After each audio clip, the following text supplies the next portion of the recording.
Right. 5, 4, 3, 2.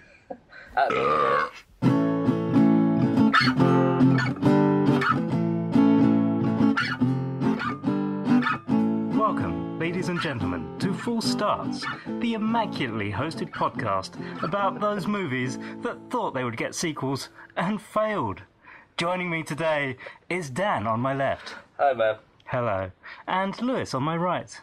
I thought you were attempting to do a Richard Attenborough, No. and then you just sort of gave up halfway I wasn't through. even Do attempting. you mean a David Attenborough? No, I mean a Richard, like, welcome to Jurassic Park. Oh, you mean... Na na na na na.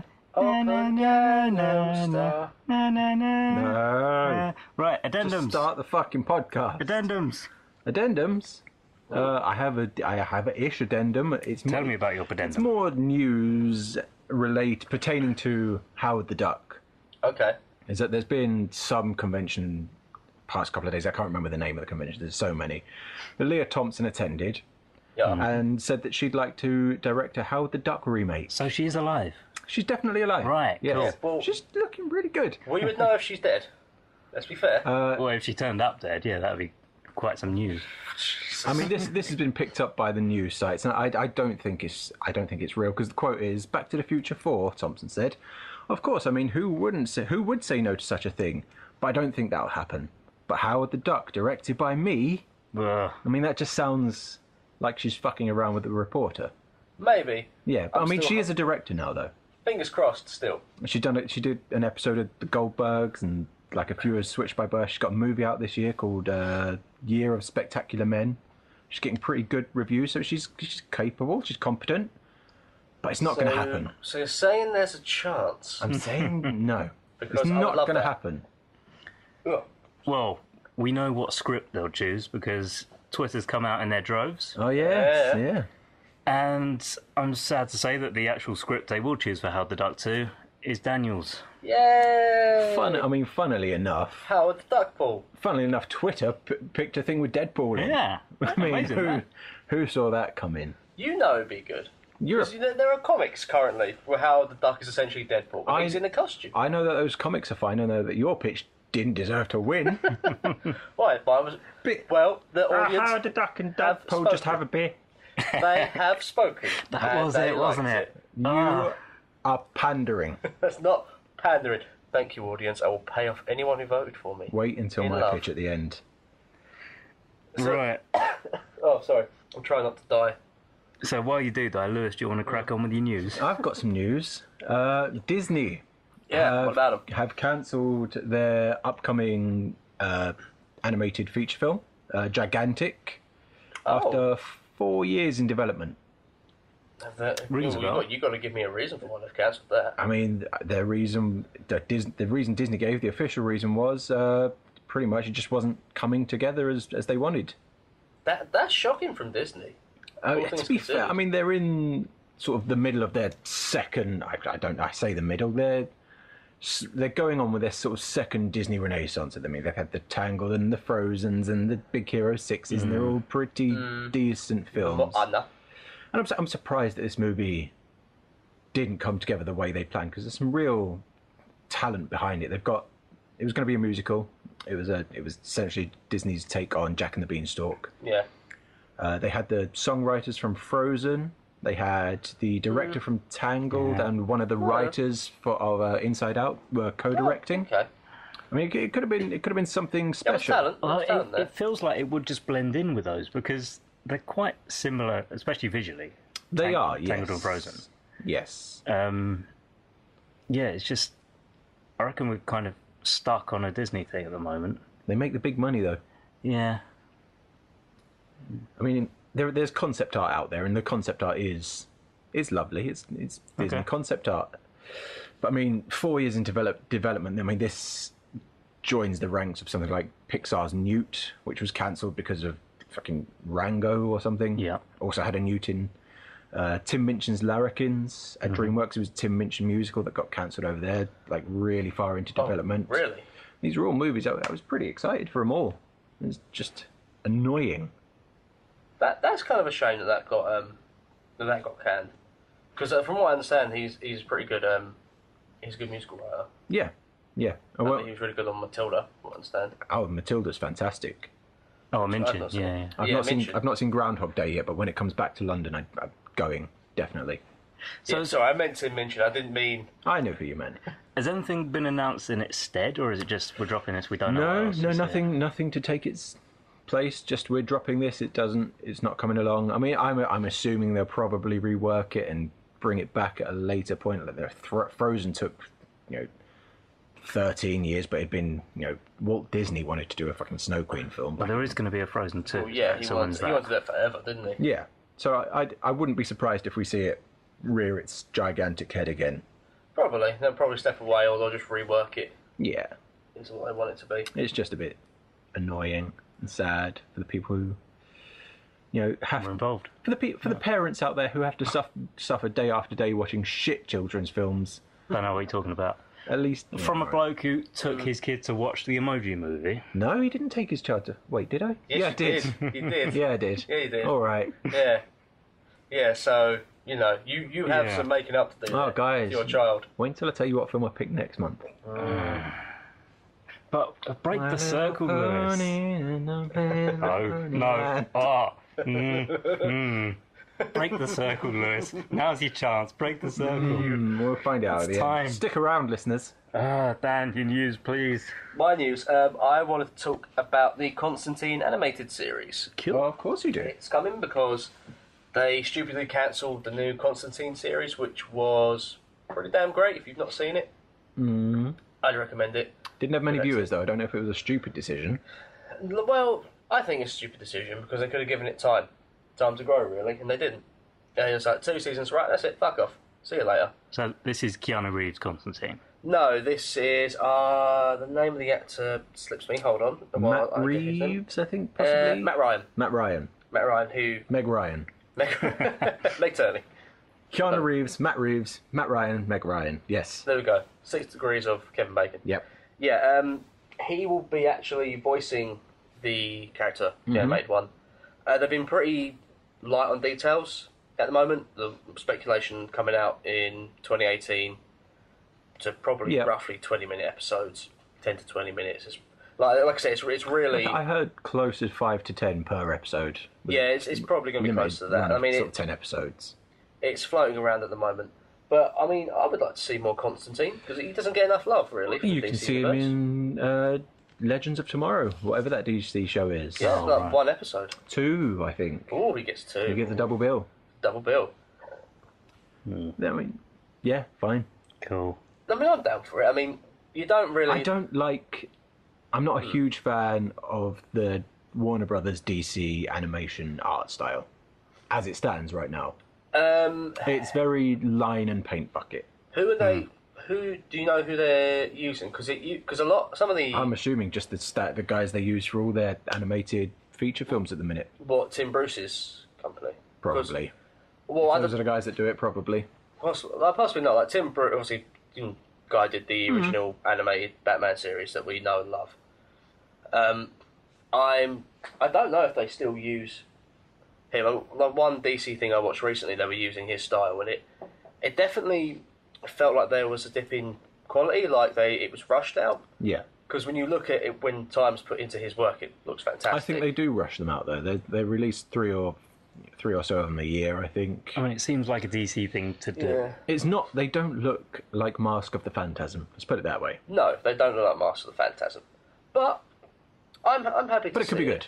Because it's it's DC's Doctor Strange, do you want to put it in a layman's way. Mm-hmm. Only he chain smokes, drinks and swears. Yeah. He's infinitely more interesting. So if Doctor Strange met Duckball. Why, Ash? That's such a good idea for a film.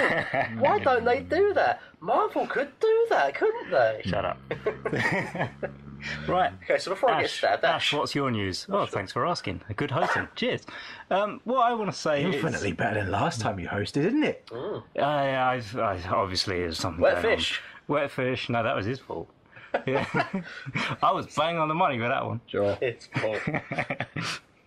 I just want to... My news isn't exactly news as much because it's kind of olds, like playing on Lewis's from last time. But I want to talk about how The Orville is a decent show. Watch The Orville, it's okay. What's the Orville? It's... Is that news? I mean, to be fair, you're I making did, a recommendation. Yeah. to be fair, I did that with Ghost in the Shell. I'll tell you why it's. I'll tell you why it's okay.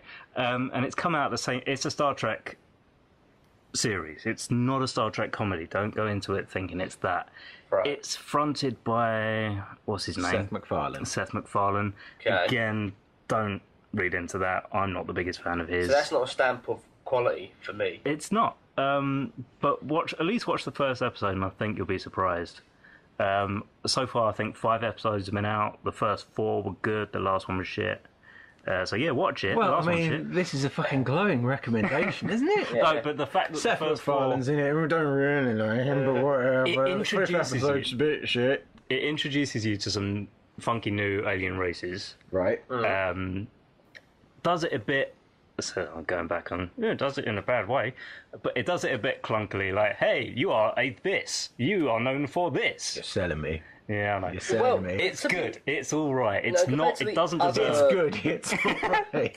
It doesn't deserve the 20% it's got on Rotten Tomato. You know, this brings up a point though. Is the official one, Star Trek Discovery, the official new Yeah. Star Trek Yeah. thing?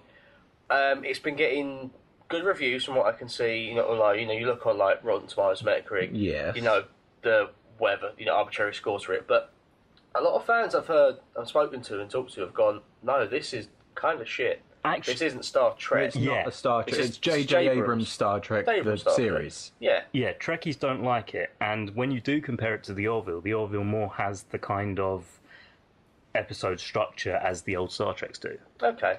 which is what I like about it. It's, hey, here's a new planet, here's a new thing. We'll go and find out more about that. That And was then- always some of the fun stuff about Star Trek. Was more, conversations rather than shoot, shoot, pow, pow. which is what Discovery Beastie Boys. Oh, and yeah.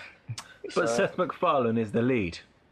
Stop Stop trying to make fetch happen. shut up. It's not going to happen, Gretchen. Shut up, shut Stop up, trying to make shut Seth up, shut up. MacFarlane happen. He's See, already you know happened. what? I kind of forget that it is Seth MacFarlane when I'm watching it. I kind of do. There are moments where it's, especially when he's stationary and he's sitting behind a desk and he's doing, hey, look at me, I'm doing a thing. That's very much him. But when he's put in with other people and he works, his writing has crept into it in some cases. There's one character who's particularly strong. So she's the security officer. And now every episode, if not maybe 1 or 2, he'll find a door that he can't open and he'll turn to her and go, hey, open this jar of pickles for me. I get it. You're a man asking a woman to open a jar of pickles. Funny. Don't repeat that. It's ad nauseam. sounding very Adam Sandler-esque. It's not that bad. I mean, it sounds Seth MacFarlane. Yeah. And that's the reason I won't be watching it. I was like, give it a try. No. Give it a try. No, I've got Give it a Hey, try. look, so go much. on, go on, go on, go on, go on. I have got so much to watch as it is. I'm not Right, no, wait a minute. You watched Howard the Duck, so you can at least give this a Because try. I was fucking forced to. So what do I need to do? I have nothing invested in this. I don't need to make you watch it. I don't. You're just missing out. I'm sure. Yeah. Nah. Missing out on that fine. sweet, sweet 20%. Oh, Right. So Is that the end of news? that's I think the it's end in of the news. There's nothing else I want to news. talk about. Yeah. End of news. Thank you. I'm not going to do Sandstorm. Right. So we went to watch a modern film in the modern times in a cinema. In the future times. In the future times, in the gritty, not too far times of 2049. In the future. We We saw are time travelers. Blade Runner. We did. 2049. Oh, We yeah, did that see. was We in did see there. Knife Jogger. Yes. Yes. 24 Yeah. 2049. We That saw took me Running like- with Scissors. We saw. What are you doing in my masturbatorium? Machete Sprinter. Oh, fuck. You can go. You can go as much as you need to. Yes. You know. Saber Walker. Should we talk about Blade Runner 2049? Yes. I I mean, know Dan wants to talk about it. this. Put your clothes back on, Dan. Well, let me zip up my pants. Thank you. This may be the best movie I've seen this year. I think. And it's kind of very good. exactly what. Well, maybe not exactly, but it captures the book so well. I think. Yeah. Anyway, it does a lot to really sell how grimy and gritty that world It's- feels. borrows nothing story-wise from the book, really, though, does it? Nothing. I mean, obviously the hunting of replicants. Yeah. That's What that's it, it. so But what it doesn't already borrow from the first film, does it add anything else from the book? I think it's just the case of it really nails for me that atmosphere. Because when you read the book, it's very descriptive that this place feels like a shithole. Even those with money are living in a shithole. Everywhere feels, it's kind of described and it feels grimy. Hmm. And it all feels, although it's got all this future technology, it's all, kind of busted and junk. Yeah. Cyberpunk. We saw the film. We saw the film. Yeah. No, I'm talking I'd- about the book. I'd like to suggest here, before we go into a more in-depth discussion of the movie, that we try and keep spoilers to a minimum. If we are going to spoil it, we just do a little spoiler section at the end of this discussion. Actually, you don't look keen on that. No, Oh, we got no spoilers. mostly. It's Okay. just, here's a thing that happened, which is a No, spoiler. I think we should just do the old standard. We'll try and keep Okay. light on it. But I we'll was do- going because really, I don't want to spoil this for anyone. No, I don't want to either. There's no big things. There's no big twists. There are twists. There are many, many little twists, none of which have been given away in the trailers. Do you? I mean, have you just been trained to want big twists? I certainly haven't. No, I hate them. Well then, Yeah. what's But there's what's so nothing problem? that... Even that, Ferris Bueller's twists? I hate that film. I might change my full stop for next month. Okay, so if you don't want to hear spoilers, because we'll probably slip into them, but as good as we're going to try and be, please Yeah. skip ahead to 53:35.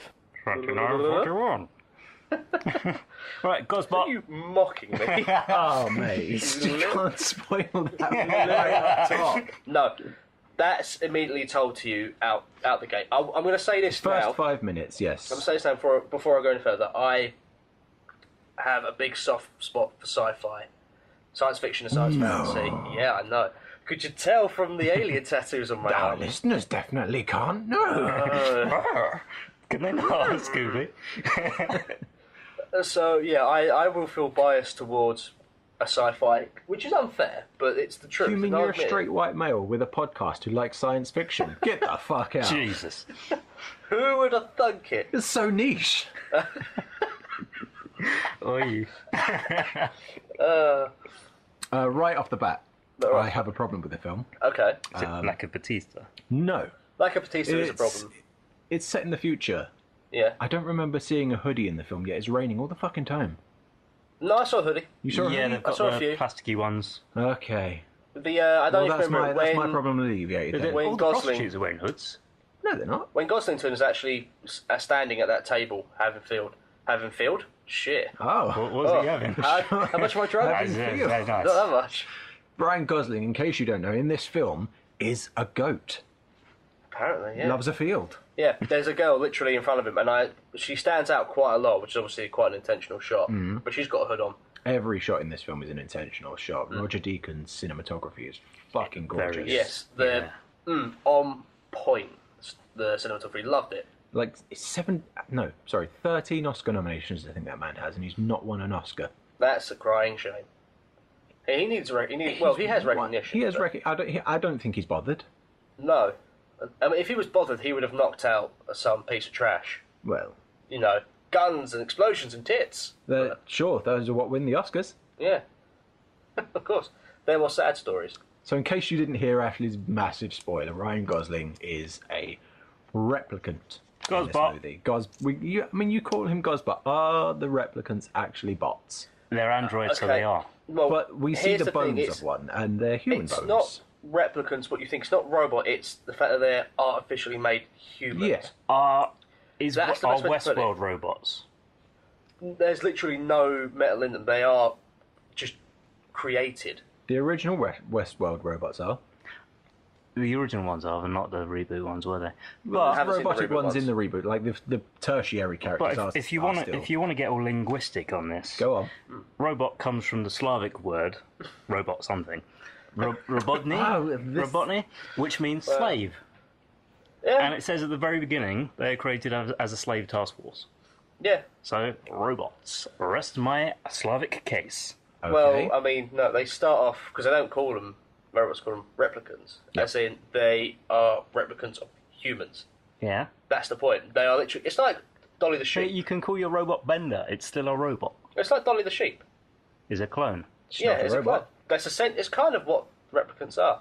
The only real difference is they don't actually feel pain. No, they're not clones because it's impossible to have two of the same, as we learnt from things. Well, we could go on about this. We could go on and on about this. But let's just But- agree that Ash is wrong. They're not born humans. That No. seems to happen quite Created. Is your confidence okay? Are we? Help. Help, this red pen is becoming very red. I mean, before we go any deeper into this discussion, I want to say that I don't like the original. Shame. I mean, I saw it once when we had to do the cinematography part of my course at university. I've tried to watch it since, and I just can't.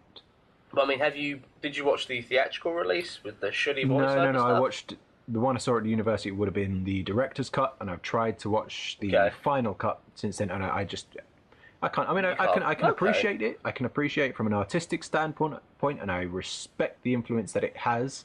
I just don't enjoy the film. Okay. This movie was fucking fantastic. Yes, it was. It was wonderful. There were kind of weirdly there were not enough long shots. Like for me, No, that's the paradox I find myself with, because I think we could lose 15 minutes from this movie. 20. Nothing, not entire scenes, just like seconds here and there. But I want more long shots of the gorgeous vistas, vistas and the landscapes and I think you and could just get the rid. contemplative looks You and could stuff. get rid of at least half of both of the end fight scenes. So the Decker and Kay fight scene doesn't need to be that long, and the drowning fight scene you can take 3/4 off of that. You could cut down the drowning fight scene, and I think the very ending I would have liked just part of that clipped off, personally. But I'll get to that in a moment. yeah, I disagree with you there, but Just this is a we can personal get there choice. in a minute. It's yeah. a personal choice. Yeah, so I like the look of this movie. I like the feel. I've never been a massive fan of Gosling as an actor, but I enjoyed him in this film. Yep. He plays a very good Stonewall. I'm not sure where this And then beef the- with Gosling has come from with everyone. La La Was it Land? La La Land? Was that Must be it? La La Land. It wasn't La La. It was. I like La La Land. It was stuff I know before you did. La La You Land. haven't even seen La La Land. No, because I know I won't like it. You It haven't even looks. seen La La Land. I've seen that shitty bit. The Patriots. The trailer films, and it looks terrible. It looks. Hey, remember Fred Astaire? There Do you go. remember Fred Astaire? Remember? Do you remember Fred Astaire? I met him He once. was wonderful. He made great films. Listen. You sound such a cretin. Oh, I've only seen the trailer, so it's got to be shit, Yeah, I know. right? It looks Fuck silly. dancing. For a Who does that? polluted megacity, there's no traffic. There is. There is actually. barely We any discussed this traffic. on the day. No, there's not. We definitely see street People can't sweepers. afford cars in the future anyway. Yeah, street sweepers and make one road with like 3 cars on it, and then the only flying vehicles we see are cop cars. How much Yeah. do you think a flying car costs? 70p. Bearing in mind, if you did see, and actually, it makes a great point. If you did see a future. car on the road just driving normally, you'd know that person was dirt poor but had just enough to own a piece of shit. Why is the place so polluted? Like in All the the first, buildings. in the first one, we see all like the chimney smoke and that. We didn't really see that here. In fact, we saw an active You way saw of getting cleaner through you like saw the a- maggot farms and stuff. And No, solar but you farms. also saw a massive dump site that was San Diego. True. It was just a massive dump site. But I think this is the thing of Were they Cyberpunk. burning it or were they just dumping it? Just dumping it. Yeah, so there's no need for smoky pollution. Oh, I don't know what else they're burning either, but we did just see them dumping it. But I mean, that's a kind of a trait of cyberpunk, Yeah. where it just everything's grimy and there's no reason for why it's grimy. It's just filth everywhere, Oh, I liked it. which is lovely. Yeah. Batista is in this movie. He's Yep. great in this film. Professional wrestler Dave Dave Batista Bautista. is in Blade Runner. Part-time actor. He needs to be a full-time He's in it actor. for 5 minutes. Well, no, Yes. he's a full-time actor in Guardians 1 and this film, and he's a part-time actor in Guardians 2 and Spectre. The opening scene for someone this film, which is Dave Bautista's scene, that was the opening scene in one of the original drafts for the first Blade Runner. Yeah. Well, was it It's a an good opening actual scene. meant to be at a farm? Yeah, So that was Paul. Deckard shows up at a farm. Deckard? You just call him Deck a minute ago. Yeah. Oh, I met him once. You called him Deckard. Deck.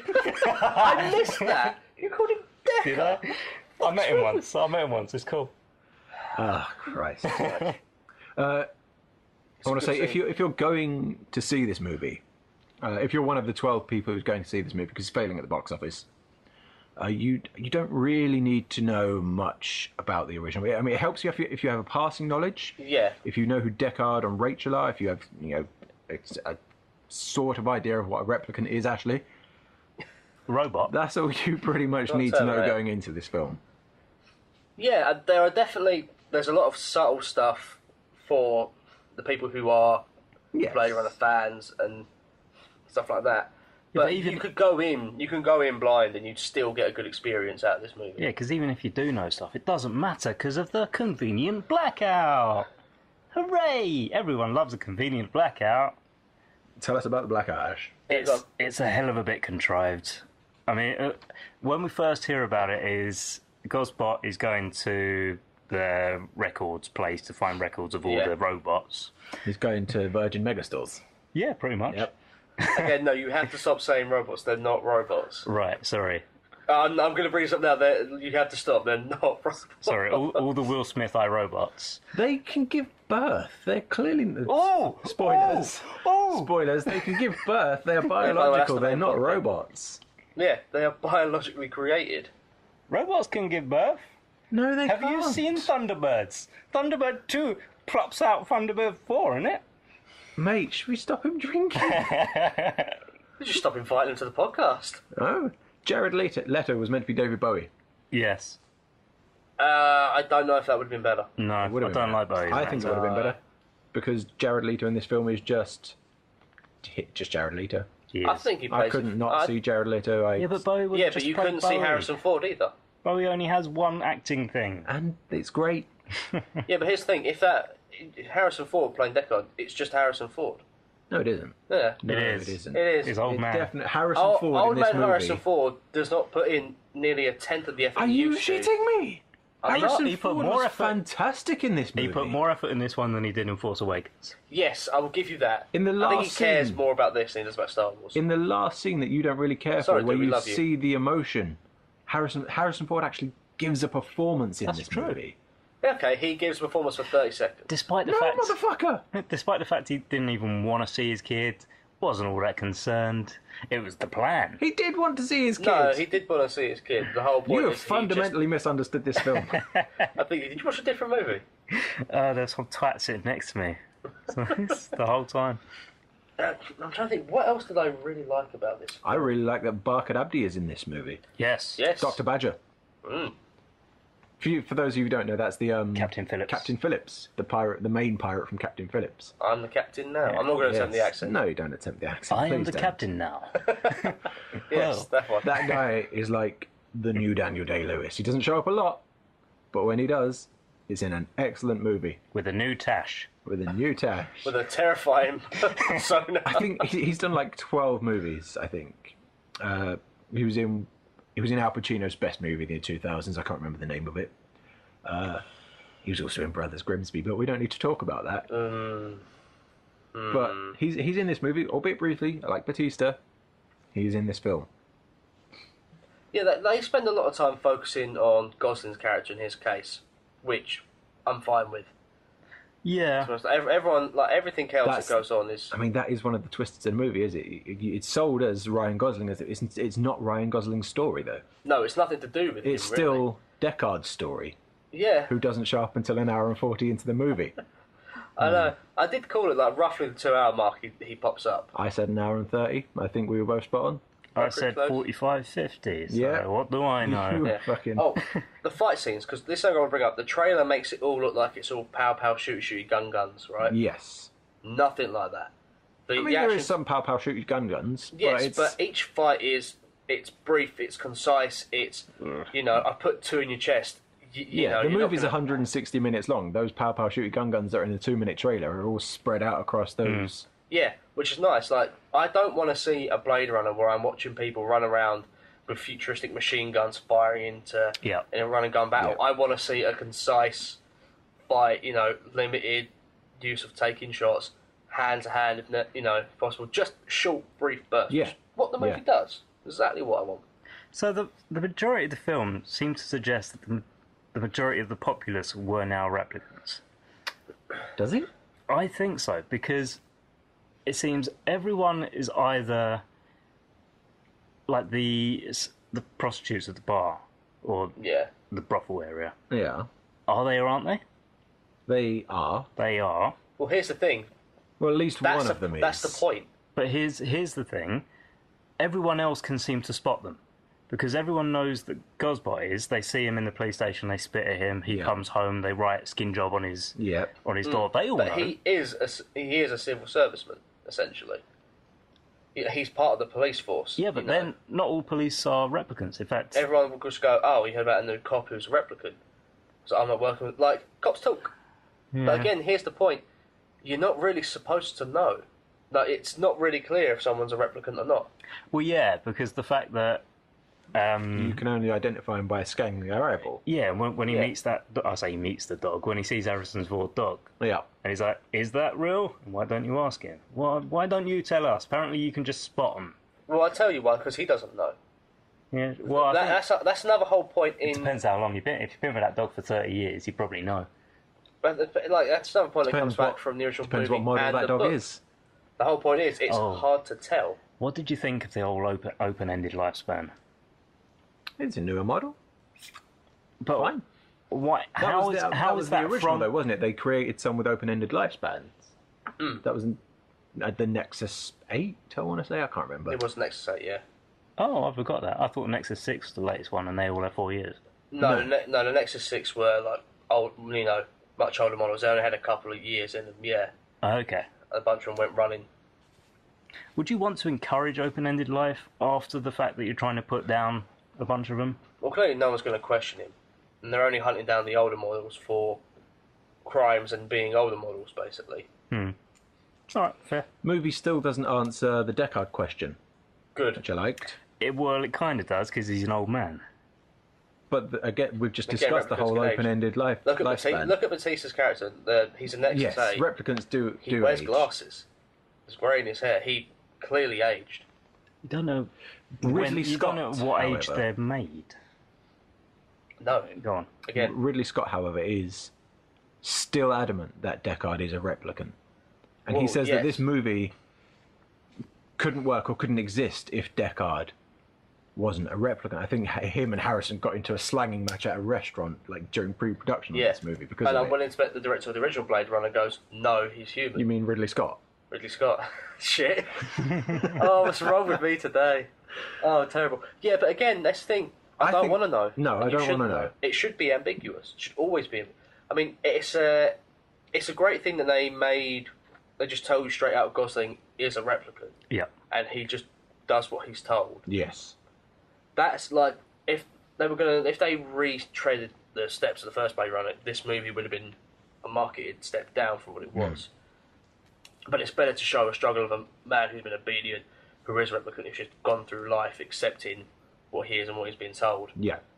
and how he thinks, oh, I'm the special child, oh, I'm not, I've had, real memories falsely implanted in my head, Yeah. I've made to a special one, and I'm not, oh, my life's a lie. I mean, we've talked a lot about this film already, but listeners, there's still so much of it to unpack. So I mean, we've much. barely scratched the surface. We've not even got into the main plot of the film.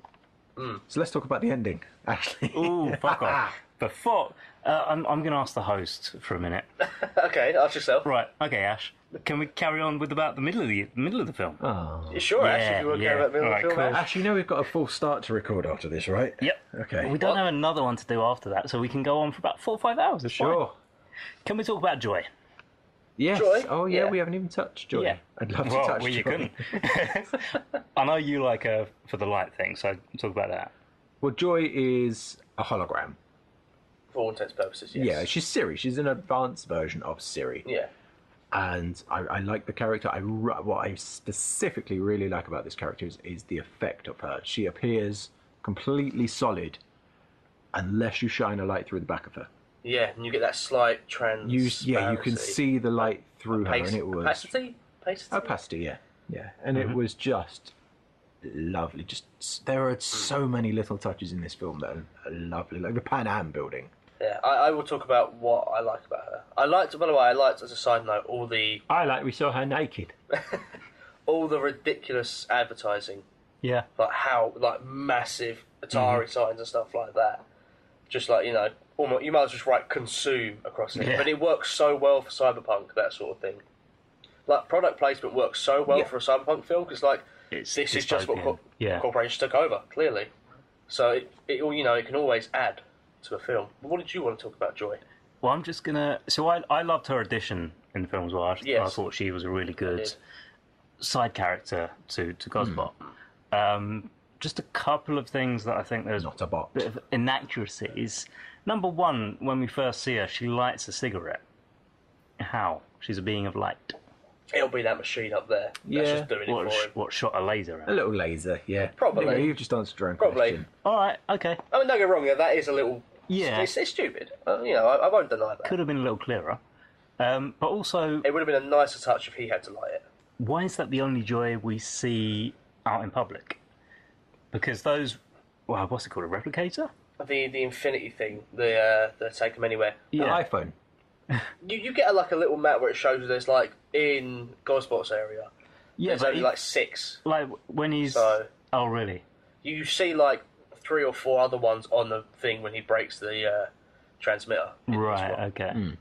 But you would have thought if they're advertising that heavily as well, with giant Joys saying, "Hey, Joe, buy me," Yeah. then there's gonna be a few desperate dudes walking about with them, like But that film with Joaquin Phoenix. from what I understand, it seemed to be quite expensive because Yeah, he gets a imagine- bonus and he goes and buys that. So I'd imagine not a lot of people can afford them. But The so ones that you go out in public with. I'm sure there's more in the home, and I reckon if you see it again, maybe look in the background, there might be a couple. I didn't spot any. no, I and reckon I'll if be you- honest, it's probably kind of frowned upon because the girls go, "Oh, you're not into real girls."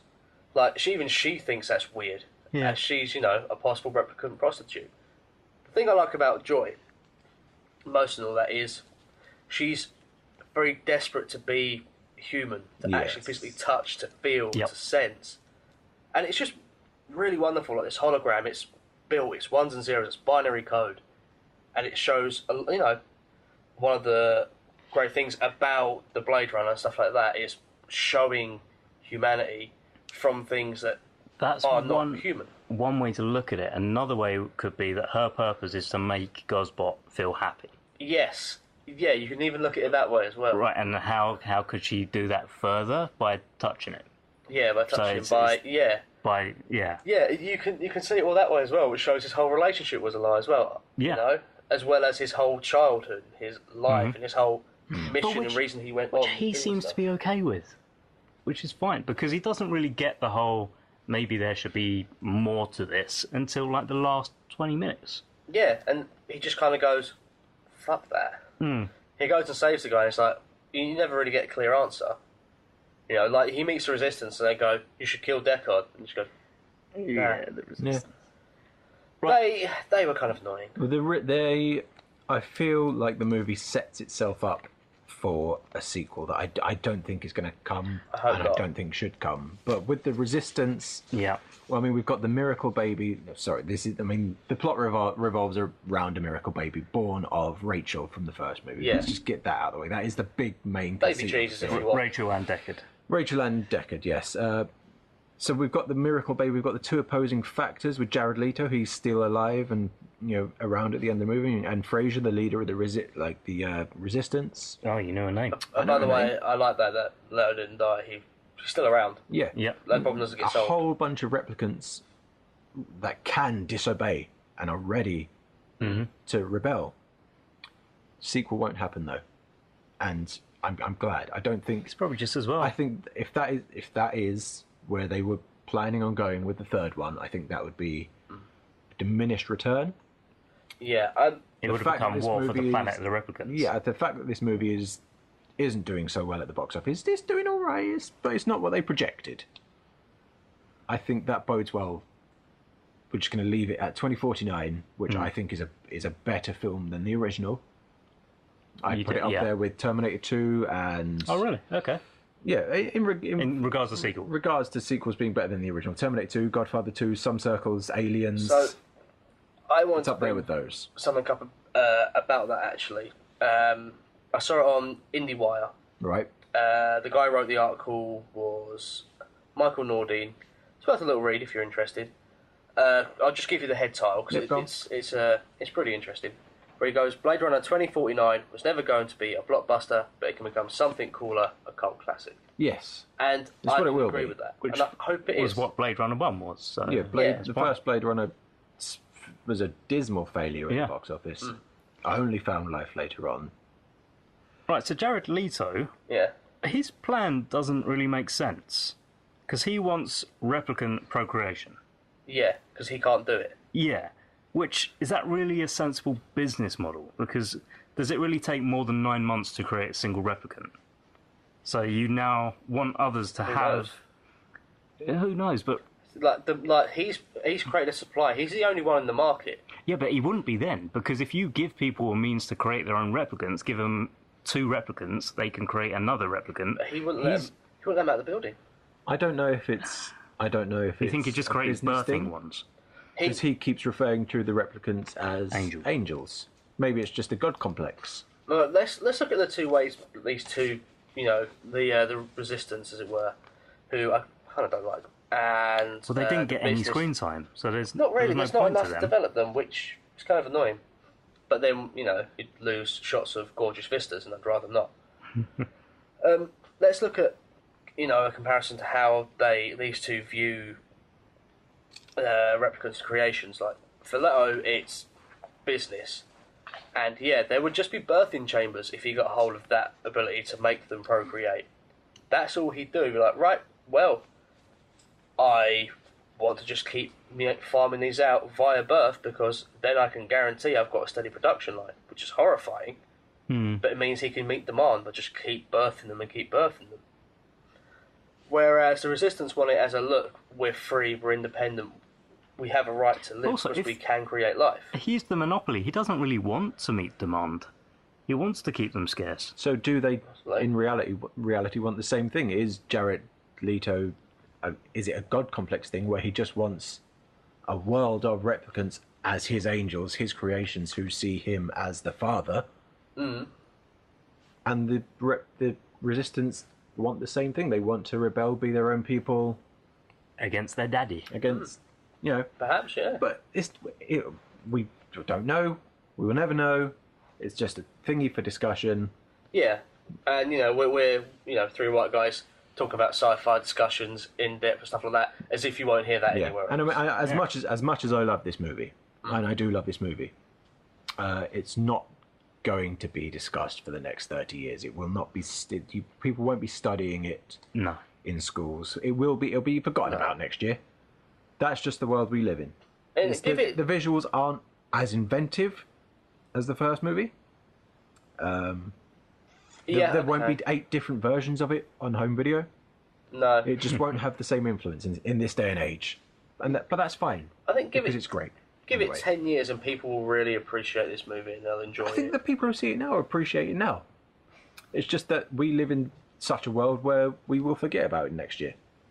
Which is sad. Can we get to the ending then? Is there anything else you want to talk about? We can. There's just 2 more things in the middle. Yeah. Quick one, just to kind of go back on the whole, is everyone a replicant? Morgan turns up from The Walking Dead. Yes, it does. And what's his name? Gosbot goes up to him and says, I think someone like you keeps a long memory, or I can shoot a hole in your head and have a look. Therefore, he's a replicant, he has memory banks. Right? No. No, probably just an empty threat. Just to kill him. Everything in this film is... The replicants aren't robots. They won't have memory Okay, banks. so here's a good way. You didn't They see keep looking it, into but their eyes. They've got to have shit in those eyes. possibly. Here's another Nanjian way to look at it. Like in Ghost in the Shell, everyone has implants in their brains. You can hack into it. You can read the mind Right. any time you want, right? To the point where people can get hacked. Right. And you can be forced to do things you don't want to. And like, hell, even in the series, you have one serial killer who hacks into the brains of his victims so they can, and shows them his point of view as he's killing them, Cool. right? Fucked up, but like a very cool way of looking at Show it, yeah. of cyber and showing it, right?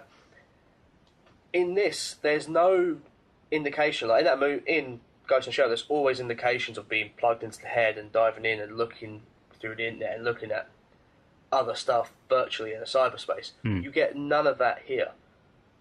With this, it's all more. It's more punk than cyber. That sounds stupid, but do you know what I mean? I think Howard the Duck's more punk than cyber. You get more. I get what you're saying. It's more trying to be as true to form to the future, Yeah. rather than too out there.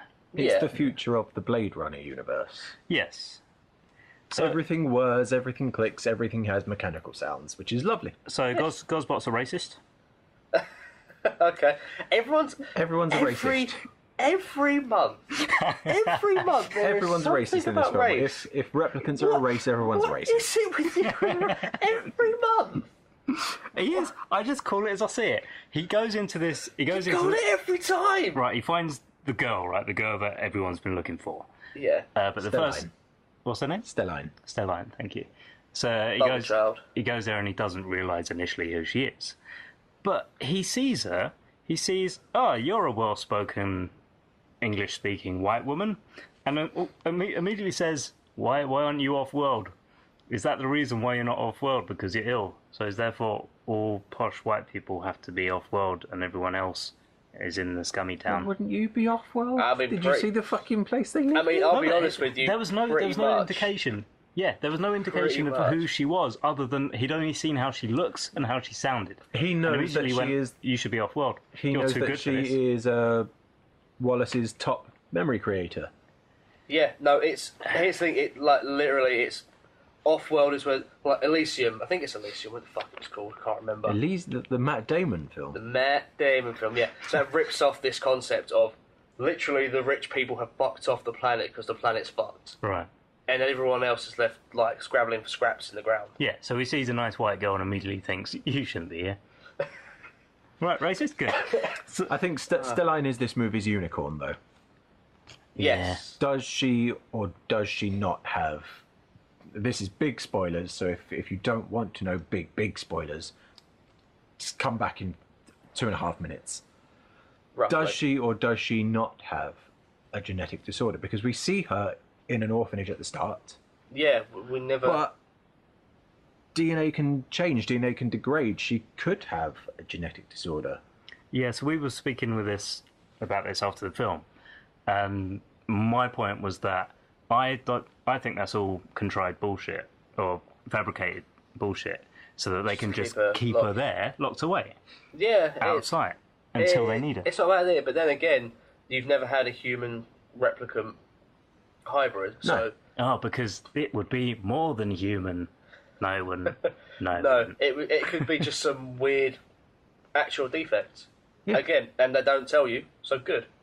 That's this movie's unicorn. If you're gonna discuss something for ages, for 30 years, I think that is the topic of this sequel. And to if discuss. she does have a degenerating illness, then that's bad for everyone, because it says that the cross-contamination of the species or whatever, whatever you're calling it, so the replicants and the humans don't mix, so they'll maybe make she was just unlucky. a broken offspring. I don't know.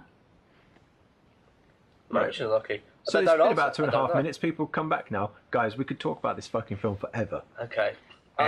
We can get to the end, That go is on. the point of it. Yeah. But we won't be doing it in 30 years, will we, Lewis? No, I We guess won't I could be. leave talking about the end. I would, but I would personally just cut off.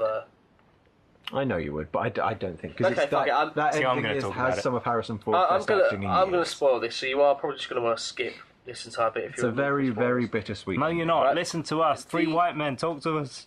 The end is Gosling takes Ford to his daughter, and Ford goes inside, and Gosling lies down on the steps. He's been shot in the stomach. He's been injured. He's dying, and he finally dies there in the snow on the steps. And I would prefer it just cuts there, because up to that point, we've seen everything through his perspective, his eyes. Even though it's not his story, Yeah. Yeah. and it's not focused on him, we've seen it through him. So really, when he dies, the except movie for the- should stop. But that is Except why for I Jared wouldn't. Leto bits. That Except for is Leto why bits, I yes. wouldn't cut the ending because it even though we've seen it this story through his eyes, it's not his story. It's Harrison Ford's story. It's Deckard's story. It's Decker's story. And so it should end... Boris Becker's stuff. It should end with him. And if you cut it off before he goes into the building and meets his daughter, he puts his hand on the glass, he does some of his best acting in years. It's a bittersweet ending. Because if she has got a genetic disease, he can never embrace her. Yeah. I just think it's a personal choice. I get it. It's a personal choice. And I think it would be a little more, not necessarily poignant, but more in fitting with the movie of kind of his whole life has been a lie, and this is the one thing he's done right. He doesn't even get to see that to the end. There's one thing he's chosen to do himself of going to save Deckard, but not kill him. Formed from his choices. And I just it would have been more interesting if you just didn't see, if he didn't see whether or not he made the right choice. Yeah. So my own alternate ending plays from that exactly, because it's one thing I don't like about how the film was structured is every now and then they'd stick some flashbacks in that would say, oh, now we know who the child is because we can flash back to her and that and just tell it to you. I think we should leave that right to the very end. We can have Deckard can still be on his little quest. He can go to change it to save Harrison Ford, because maybe Harrison Ford will take him to the kid. Yeah. And then in that last fight, it's explained to him, or it's mentioned to him by the evil woman, I can't remember her name, while they're fighting. So by the evil person. And then as he's bleeding out, then the flashback comes. It all twigs. He finally gets it. She's the chosen one, whatever. And then we see Harrison Ford just chuff off in there. I can't. That would have been No, I can't. I hate that. I hate that so much. That is in 30 years' time, right? No. What you've just described is M. Night Shyamalan's Blade Runner. No, it's Ash's Shyamalan. It's Ash Shyamalan's. That's a threat. You can't. That's a threat. You can't. It's as no. I don't. Yeah, I don't like the first movie. Fine, but you can't have this movie where it goes Blade Runner, flashback. I understand. No, it wouldn't be. Yeah, it would be. Yeah. Okay. So overall, Dan, what did you think of Blade Runner 2049's? I really enjoyed it. Like I said before, real penchant for sci-fi and science fantasy. I thought probably of the movies I've seen this year, I think it's probably my favourite one. I don't know if it would go into my top 10 of all time, but it's still a very good film, and I would recommend people to see it. Genuinely. Yeah, but they won't, and they aren't. No, and I'm fine with that. Lewis? Yep, loved it. It's not my favourite of the movie of the year. I've seen, it's one of my favourites, but I've seen a lot of films this year.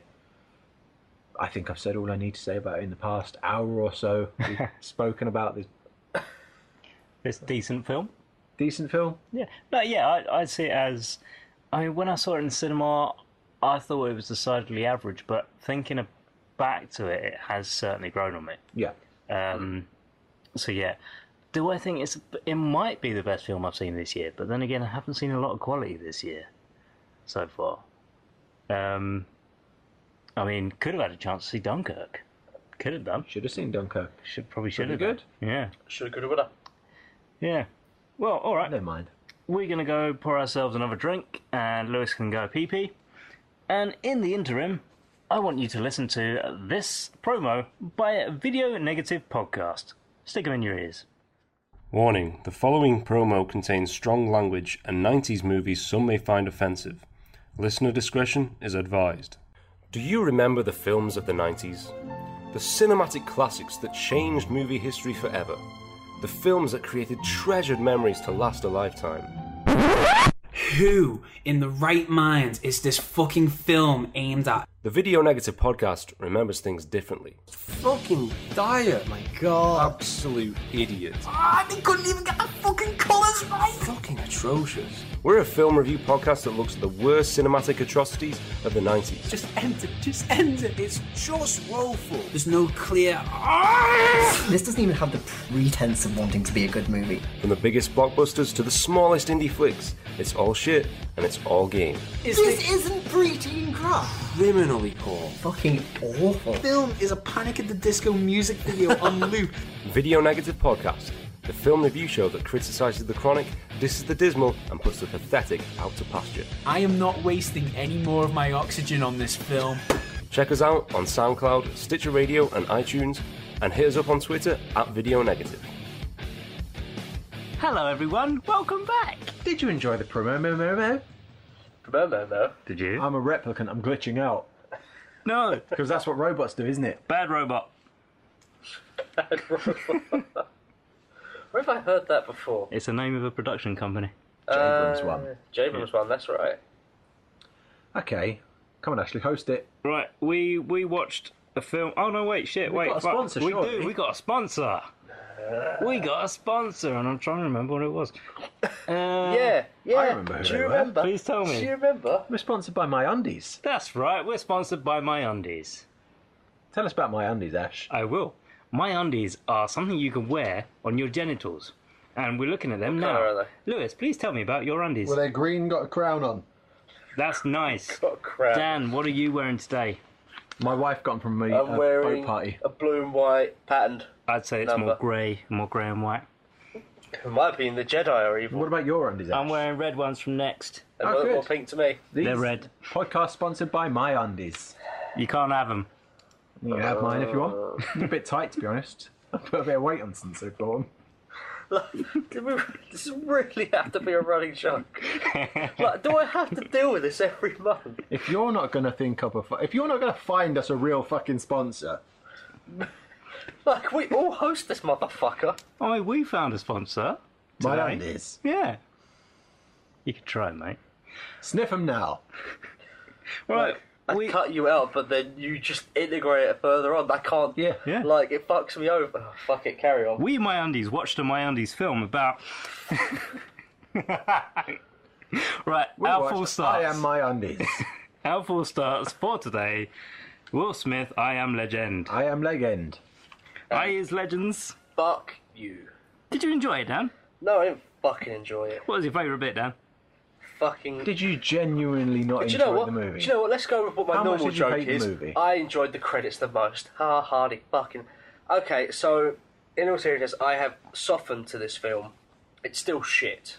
It's still shit. Yes. So the story goes is you watched the film when it came out. You Yep. thought it was a decent film. You then read the It was book. pretty alright. Then I read the book. Book was fantastic. And then I watched the movie again and thought, oh, let's just try it. Balls. But And I have the timestamp where this movie dies. And are I you will get to it. constantly comparing the movie to the book as you watch it, though? Because you're gonna be, aren't you? You should. Should you? Yes. Can you not watch a movie based on its own merits? Can you not can. watch a movie and judge it based on its own? You can when it doesn't have a book. And if That's you would- entirely No, based off of. I think you Even can. if it's got a book. There are some, like, I know, James and Giant Peach, other ones, I thought Charlie and Chocolate Factory. They take little detours. Every now and then you think, okay, that's a nice addition. Yeah, you can do it well. You can do Yeah. a book adaptation well. Blade This- Runner. Yes, exactly. Blade Yeah, Runner. there you go, yeah. Bears very little resemblance to the book. It does. Yes, they both capture that essential feel. I mean, I've gone into We've it done already. Blade Runner. We've done Blade Runner. Let's do more, we got time. No, and I will get to the point where I explain where this movie dies, and it's a failure in comparison to the book. Okay.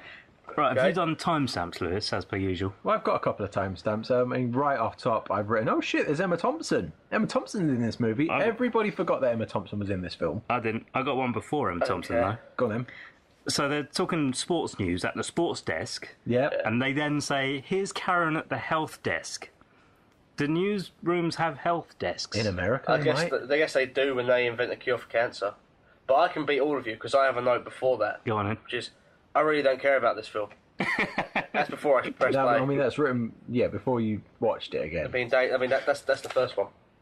I mean, So- I wrote that Emma Thompson is only in this movie. She's in it for the sole purpose is to trick you into thinking you're watching a better movie than you actually are. Potentially. Although She's she in it does for all of turn 2 up in Men in minutes. Black 3, so... Yeah, Possibly. and Nanny McPhee, two of them. Well, she's also in Shaun of Hot Fuzz, is she not? Is it Emma Thompson? No, who is it? No, Nice, Who's in the full bodysuit? which is a pretty great job. Kate Blanchett. That's Kate the one. Blanchett, that's Yeah. the one. Thank you. Hot Fuzz is a good film, though. I don't know why we're bringing that up. Yeah, no, because I got actresses wrong. All right. Okay. Fucking sue me. I will. She mentioned that there's been 10,009 clinical trials. Yes. That seems a lot to me for trials. Do we know? Is it? I don't know. I'm no. Could not tell you. Okay. I am not. I mean, if you're trying to find a cure for cancer, you're going to do it as many times as it takes to get right.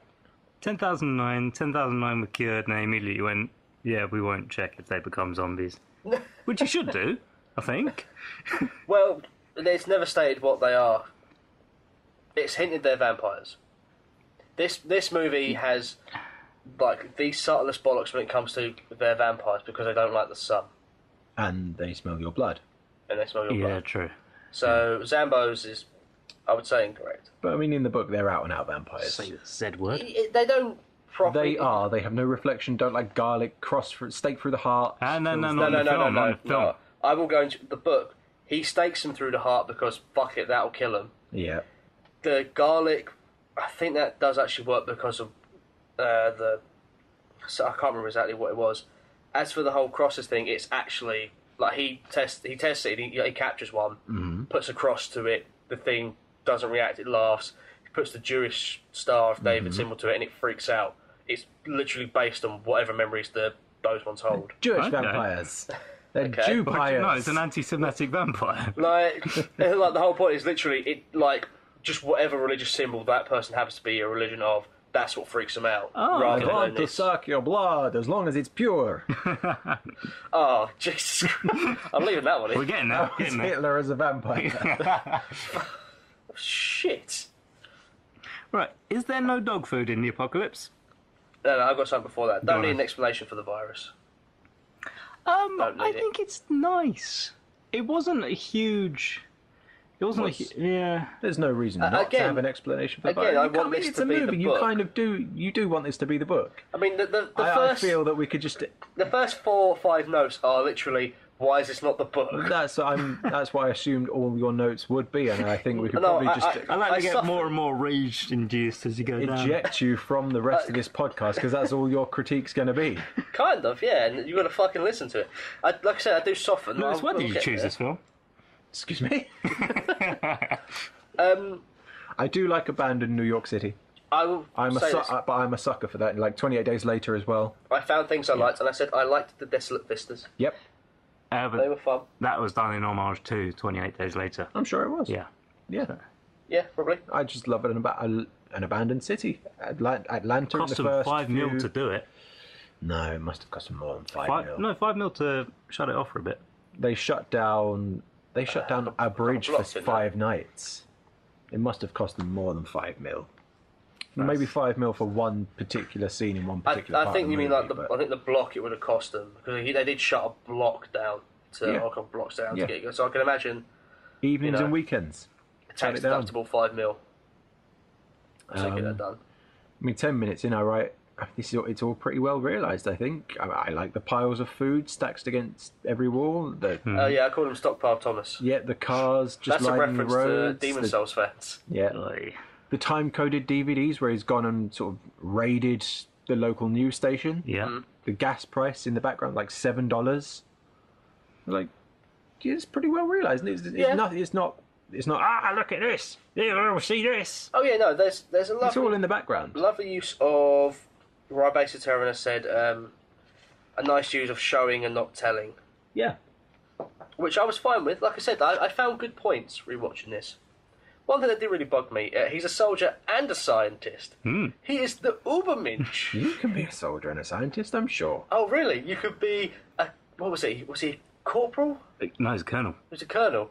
A colonel and a scientist on Time magazine, can he? Yep, sure. Oh, yeah. Bollocks. The army has. Fucking The army bollocks. must have a science division. Yeah, are they corporals? I don't know. I'm they not all part of the corporals fucking down there? army. Right then. Army people any army person that's listening, Or can if you you just know let me an know, army person. like, can you is your main class soldier and then your subclass scientist. So, did you spec into soldiery or science We first? sound like we're 5 years old. If you're an army person, if you're an army man, are you a colonel and can you do science? I want to know because I don't buy that. Save me from the zombos. We're so worldly. I'm gonna try not to keep referencing the book. Okay, I'll keep it Is it How dog hard is food that in the gonna be book? for you? pretty hard. Is it dog food in the book? Why is he giving it a fucking 3-course meal? Oh, you want to know about the dog in the Please. book? Okay, so spoilers, and I don't really want to spoil the book, but spoilers. In the book, like, he doesn't even have that dog as a companion. That dog true. is essentially like a chapter and a half where he's trying to coax it over to him. He finds it malnourished and skinny, and before he can even really get any contact or close to the dog, it dies. Mm-hmm. And that's it. That's what he gets from the dog. So that's why it deserves human food. Even though there should be cans and cans of dog food all around the city. Probably Really? gives it, nice Rich. tasting human food because that's his only companion. Yeah, but look, Rich coat, considering. if all you've got... Although I don't think it's not particularly healthy to give a dog tomato sauce. No. No, there's probably a few things on a plate that dog shouldn't be eating. Yeah. Would you rather eat that dog food, or would you rather give it to what are they called? Oh yeah, dogs. I mean, if you seem pretty well stockpiled. Yeah, but you don't know when it's going to get worse. Could get worse. You're going to be living off of dog food, and you'll be thinking, I wish I should have eaten those peas myself, and then eating that damn dog. To Oh, be make fair, you he's sick. the only person left in New York. There's probably loads of dog food left. Did you hear Yeah, about... why is the dog not eating it? Because he's got to focus on food for himself first. Well, get both. He's got loads of food for himself. He should change So up share his it food. with the dog. You were saying, Dan. Fuck, I forgot. Sam is one cute doggy, though. Yep. Now, one of my notes here is fucking deer. Yeah, Deer assholes. Which he chases with a high-powered rifle, and is like, I need to In a get Mustang. closer. I need to get closer to this deer with my rifle. Yeah, nothing screams not like the book at all than him in a red and fucking white striped Mustang with a, what is it, an M16, I think? Fucking chasing I deer. don't think it was, but Or whatever. I think it like- was just we'll call it generic hunting rifle. It was an assault rifle. Assault rifle. It was an assault rifle. Was it an assault rifle? Yeah, like that. I can't remember. Like, I'm gonna look it up when we bring up points, but I wanted to point out the CG has not aged well, and it looked no. terrible to begin with. Yeah, I recall this movie not looking particularly great to start with, but then I've never been one thing to think graphics, CGI is the be-all and end-all of a movie, I mean, they did. or a game, They for that did matter. try using actors. I was right. Essentially, it's an M16. Okay. Okay. They did try using actors for the Darkseekers. Yes. And their quote was, they look like angry mimes. Yeah. That was So- a quote from Akiva Goldsmith, wasn't it? The That's writer. right, yeah. Yeah, I wrote Sam here. Sam is a very cute doggo. And even when I saw this film for the first time, like back in 2007, I think, whenever it was released, I saw the dog and I braced myself for it to die. You see that dog, Yeah. you know Yeah. it's going to die. Even if you've never seen the movie, 10 minutes and you look at that dog and you know it's marked for death. Because it has to. Yeah, So Willow Smith killed that dog. Yeah. I would have died in Willow there. Smith. Yeah. Yeah. His daughter. Willow Smith is she's- his daughter. she's in the film. Oh yeah, she is. She's the isn't little she? girl in the film. Well, no, she saved that dog's life because He as would have we died said, in the I'll helicopter. get spoiler alert. Fucking stupid helicopter smashed into each other like fucking dickheads. Guys. Oh, I don't know how to make a plane work. I'm not going to move out the way. Oh, this is a really weird plane, isn't it? It's fucking helicopter, Dad. Why has this plane got a rotary? That's why it crashed, because they got a fucking plane pilot to fly the Oh, helicopter. I don't give two fucks what it was a plane or a helicopter. No, I tell you what, it was too heavy with all the dog food they were carrying out. That's why there's no dog food in the sea. Can I blow you guys' tiny little minds? You can blow me. You try. Will Smith and his wife, Jada Pinkett Smith, their kids are called Willow and Jaden. They've named them after themselves, but swapped them around, guys. Guys, it's narcissism at its finest. Guys, where are you going, guys? Get out my house. Bye. Okay, Give the game so away now. They know it's a house, not a studio. Shit. Oh, fucking the illusion has shattered. That's glass shattering noise. Okay, so my next note that I've got here is a big difference between the books and... I paused the movie to write this. So I Did you write it's different from the books? I wrote Is it the difficult books. for you to I did, write? I did. In the books, you don't really know what's going on in the rest of the world. Like, he's essentially secluded where he is. He doesn't fucking know. He's some dick. Okay. He's not special, really. In the film, he can just fucking leave whenever he wants.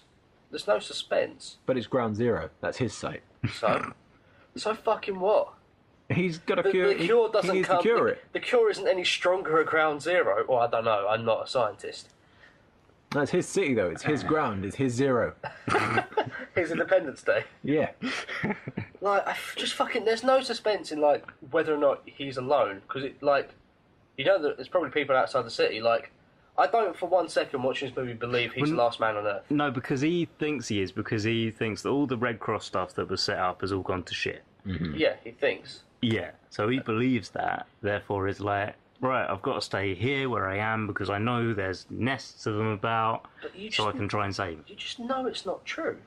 But you don't know, because he's broadcasting on all the AM frequencies. If someone, and if people were alive outside, there'd probably be a military presence on the other side of the river. Probably. No one's going to come and get him, though, so he's never going to get a response. Why not? Yeah, flare. Mate, Flair, would he? If he's there at 12 a.m. every day, someone will have heard that if there was someone to hear it. Yeah, Anna heard it from a boat. But is he broadcasting outside of the island? It's an AM frequency. It goes wherever it reaches to. Yeah, Anna said guess. she specifically came to them because of that broadcast. Yeah. Well, no, she was still in the city, wasn't she? No, she was on a cruise ship or a Going hospital from Sao ship. Paulo, wasn't she? Yeah. I've written here, Will Smith goes to sleep in the bath. Yep, that's my next point. Wakes up in bed. Wakes up in bed. Yeah. Fucking teleport, mate. With all the shutters open And also, and sunlight streaming in. he gave the dog a bath recently. That bath Is it is that stinks. bath? going to Yeah. be wet and full of errant dog hairs. And fucking smell. Which Yeah, makes me good think, smell. does he just think he's more protected in a bath, so he waits until sunrise, gets out the bath, opens all the shutters, gets into bed, sleeps for about 2 hours, and then gets up again? I mean, he does have some pretty noisy student neighbours. I just assume the dreams teleport him. That's my assumption. He can just teleport at will. And the dog Smith. opened the shutters. Yeah. Teleport or Will Smith, fuck off. I'd like to talk about the dog again. There's a dog. Okay. She's a very cute dog, Good dog. but who in their right mind buys a dog of that size, a German Shepherd, in New York City? Like, he hasn't got a garden that we see. That dog's going to be cooped up inside for most of the day. It's when he goes to his doctor military boot camps. Yeah. He can take the dog with I him. mean, are you kidding? No, Have you seen the size of his think- house? It's a fucking miniature White House. But that dog doesn't want to be cooped up inside all day. That It's going to want to bunker go was for gonna be walks dog and go out bunker. into the garden, which he probably doesn't have because it's New York City. I think Will Smith in this movie is an irresponsible dog owner. He should have something smaller. Really? Yep. Because apparently he lives next to the fucking Arc de Triomphe in this movie. Yes. Step Apparently outside, he's there it is. right next door to that. And also he does take the dog on walks in his fucking Mustang. With his machine gun. After the virus, but he bought the dog before the virus broke. Yeah. Yeah, but If you know, it was just normal, regular life, he'd be at work, fucking 8 to 10 hours a day. he The kid's not probably going didn't to take get the it. dog for a walk. Yeah, no, that's probably the thing. It's like, all right, I'm buying this for you, but you got to take care of it. You got to clean up all the little shit. But he should. That's my point, though. If he should have bought a smaller dog for the smaller child. He knew that dog was going to grow up to be a German Shepherd. They're both going to grow. That's what people and dogs do. Admittedly, his house is a fairly decent size for New York. It's a pretty nice house. It's fucking huge. You know what? I don't even know if that is his house from before the virus. He could have lived in a one-bedroom flat. It's Yeah, got you could've it's nicked got that. all his pictures and shit. He and could. You could. he has a little flashback of them in the transport kitchen. pictures. I don't give a shit what happens in a flashback. Either way, that dog's cooped up inside all day. The kid's not taking it for a walk. Will Smith is at work. Irresponsible dog ownership should have had a smaller dog like a fucking Bichon Frise. Let me see. Yeah, I said he's supposed to be a normal man, not a fucking Superman. I like the quiet moments. I want to go back to normal man, not Superman. Alright. I'll go 'Cause back to the quiet is- moments. That is a point that I have about this movie. I don't think the movie's terrible. Okay, and as much as I love You're wrong. Will Smith, I'm not. It's a good movie. And as much as I love Will Smith, I saw him live recently in Blackpool. I just want to get that out there again because But this is really Blackpool fun. of all places. Hey now. I don't get to decide where he plays, Ashley. Well, why did he choose that? Maybe DJ Jazzy Jeff has a real affinity for Blackpool. Just loves Donkeys. fucking fruit machines. 2-piece slot machines. The weird pen shuffle things. Yeah. I don't think Will Smith is right for this movie. I think he phones it in. I don't know. I don't think he No. phones it in. I do. I don't think he phones it in. I think He gives really a wanted very this. good Really did. performance. Really? Yeah, no, he called up Warner Brothers to ask if they could use a Shrek film. He called... DreamWorks. Oh shit, sorry. I've got WB on the mind. I don't know why. Yeah, DreamWorks. And he was trying to get someone else to come. Will Smith in this movie he gives a fine performance, but he is buff Superman. And I don't think that's what the part Fine. calls for. I'd say it was okay. Yeah, okay. I think If you're Dr. Colonel, though, you Can need to you be in guess good shape. what I'm about to say next? I think the movie was. I think this part was wrong for him physically. If he was, skinnier, maybe didn't put on a shitload of muscle and weight. If he was just frightened everyman trying to make his way in this movie, in this world, like the book. Go on, In do the your books, dance. sing it with me, people. In the books, yes, he's just a regular dude. In fact, he's a bit dumpy.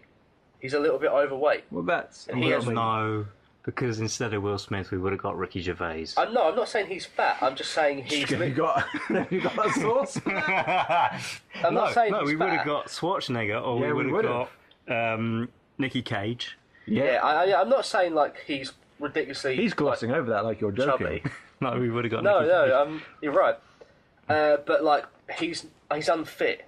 Is the whole in the movie in the book? Sorry, he's unfit, and that's the point. He's not a scientist. He's not a soldier. He's an average salary man. Yeah. He's a bit unfit, and through his months and months and months and months and months of hunting and killing vampires, he gets lean. He gets fitter. His cardio Right. gets better because he spent so much time hunting and just killing them. Well, hang on, he has been 3 years doing this. Yeah, in the movie. Yeah. I think if we hadn't have seen Will Smith's glistening body, shirtless torso, ripped muscles earlier, I think it would have been a lot more effective. I think he would have just been average everyman. He still would have been Will Smith. I think it could have been served better by an herein unknown maybe, lies but In the major problem is that they make him a super soldier, yeah. which immediately makes it a problem. they don't because- make him a super soldier. They do. He can get injured. He gets he's Yeah. going mental. But he carries Yeah. M16, So so he's a PC. scientist. So in the film, his goal is to find a cure. Yeah. What's the goal of the dude in the book? In the book, he starts off trying to find a cure. Does he have any qualifications? No. Right. He doesn't know like his dad was a scientist, and he tries and vaguely half remembers what his dad's stuff does, and he just fucking gives up because that didn't work. Right. And in the end, he just goes, "Well, I'll just start killing them," and he just starts murdering. And that's the whole point of the book is massive spoilers for the book. So if you just please read it. So It's only Massive 190 point. pages. massive spoiler in barely the a book. book. It's a He does pamphlet. come across another person that's alive, and his first reaction isn't to be friendly and extend a hand. It's to kidnap them because hey, he's not seeing another human being. He starts relaying to this person like, look, this is what I found. Like, I can't tell if they're alive or dead. I just kill them because they antagonise me all day and night. I kill them because they're clearly Because monsters. they're playing their music, they're driving cars all around at ungodly hours. Drug paraphernalia everywhere. Barking. So I don't know the difference if there is one. So I've been killing them, and then she finds out he's kind of mentally broken. He's not really, he's not who he was. So she has sympathy for him, and she tells him, that there are other vampires. People have survived this. They've just mutated. The only difference now is we can't really go in the sun, but we're evolving, and they come hunting for him because he's the boogeyman. Yep. And it's they're all just again normal people. The lady sent he intelligence. meets and kidnaps is infected with a virus. Yeah, In the book, the only feral ones are the reanimated corpses. The people who Yeah. get the virus when they're alive they're or the ones who've something. been They're fucking with him yeah. repeatedly. And yeah, that's the whole point of the title, I Am Legend, because he is, you know, the thing that goes bump in the night for them. Yeah. You know, he's the last vestige of an old world, and he is terrifying to them because he just murders indiscriminately. Yeah. Okay. It's a fine novella. It's a great book. It's a fine novella. In the video shop, there's a You wreath. just want to get fucking really bitchy with me. There's a wreath in the video shop hanging up, and later on he goes to a house with a Christmas tree. Surely the whole city should be decked out in Christmas decorations. Right? Because it's like New York, Times Square and shit, there should be all the lights and everything. All of the lights. Yeah, I mean, that is weird. They shot like 3 months in New York, I think, and they were constantly taking down Christmas decorations. Were they? And then the city had to keep on putting them back up in the day. So if you did see a wreath in the background and something Christmassy, they should have just left it all up. Missed. Really? Yeah, it would have been actually kind of a nicer visual, I think. Because I mean, It'd be more kind of apocalyptic, because it's like, oh, a jolly time has been ruined. Yeah, well, I mean, we'll get into it a little bit later, I'm sure. But one of the sequel ideas was, you know, the virus outbreak. A prequel happens at the Thanksgiving Day parade. So, I mean, realistically, yes, there should have probably been more Christmas decorations up, but they were constantly taking them down, and I don't know. That is a very odd point. I have nothing to build on there. I've got points where after I've said, like, I like the quiet moments, and I've banged on about going in the book. This movie takes its time. Right. Takes its time. Like I said, there are nice shots. There's a nice amount of scene setting. But shame it won't last. It does last, though. Like I said, no, it doesn't. It does. The movie is an hour and 40 minutes long, and Will Smith is alone for an hour of it. Yeah, I'll get to the point where this doesn't last. The first 35 minutes. Have we got to the bit where it's not? No, Right, we're okay. not there yet. We're not there. A less confident movie would be a lot louder than this. Yes. A lot quicker. Oh, you than mean this. past all his talking to himself and shouting, and all the Fred, shouting what are you he does. doing here, Fred? Thanks for actually giving us a line from the movie, actually. It's not like this is a fucking audio podcast You know, or anything, when Will is it? Smith turns up and like, roar, roar, roar. Yeah, so after that I've got, fuck this, fix it bollocks, just fucking leave. Just go. No, Yeah. why has he got to leave? Why can't he fix it? A character's got to have a quest. Yes, he does have got a quest. He can fucking have that quest from a staffed fucking lab. You don't know.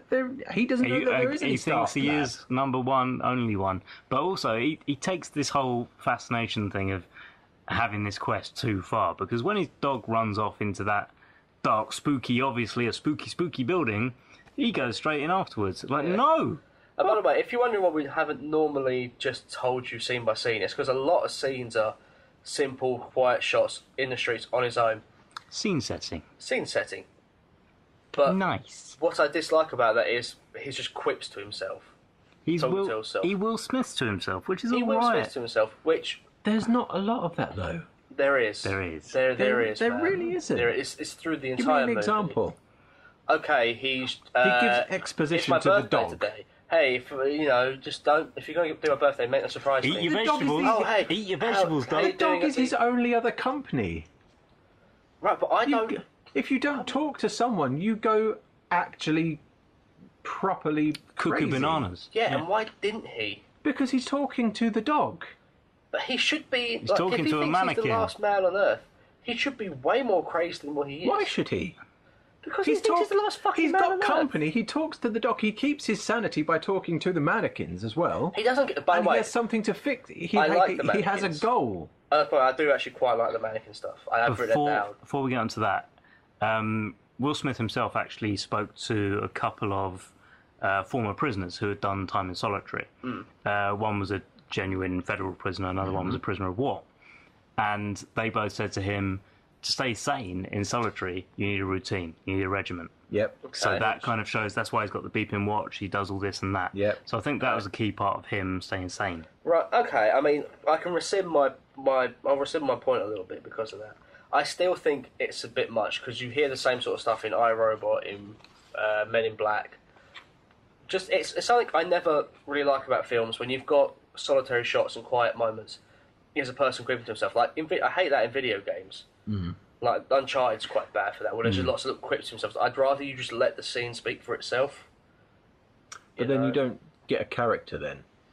But you can do that all through your body, through your face, all that stuff. Not in a video game, you can't, because the character's back is turned to you all the time. They give you cutscenes. It's just a thing that I don't like. I don't think he was very quippy in this movie. I think he has lines with the dog. That's it. No, That's it. I also There's no like how quips. scared he is as well. Yes. Yeah, but again, I think that would have played better if we hadn't seen him super fucking jacked earlier on in the film. Yep, like the flashlight stuff. And it also. wouldn't have worked at all if it was Ridley Scott and Arnold Schwarzenegger. Yeah, like the flashlight stuff as well. Yeah. Where he's like covering the flashlight. That's a nice thing. Do they react to actual light, or is it just UV? They seem to react to normal light as well. They seem to freak out at it. They go, "Bleh." So he Right. does it with his car head. Because they're vampires, they go, "Blur! What the fucking word? It's William Smith! Find them. I want to suck his blood. Pure. Hitler vampire again." No, stop. Stop, you fuckers.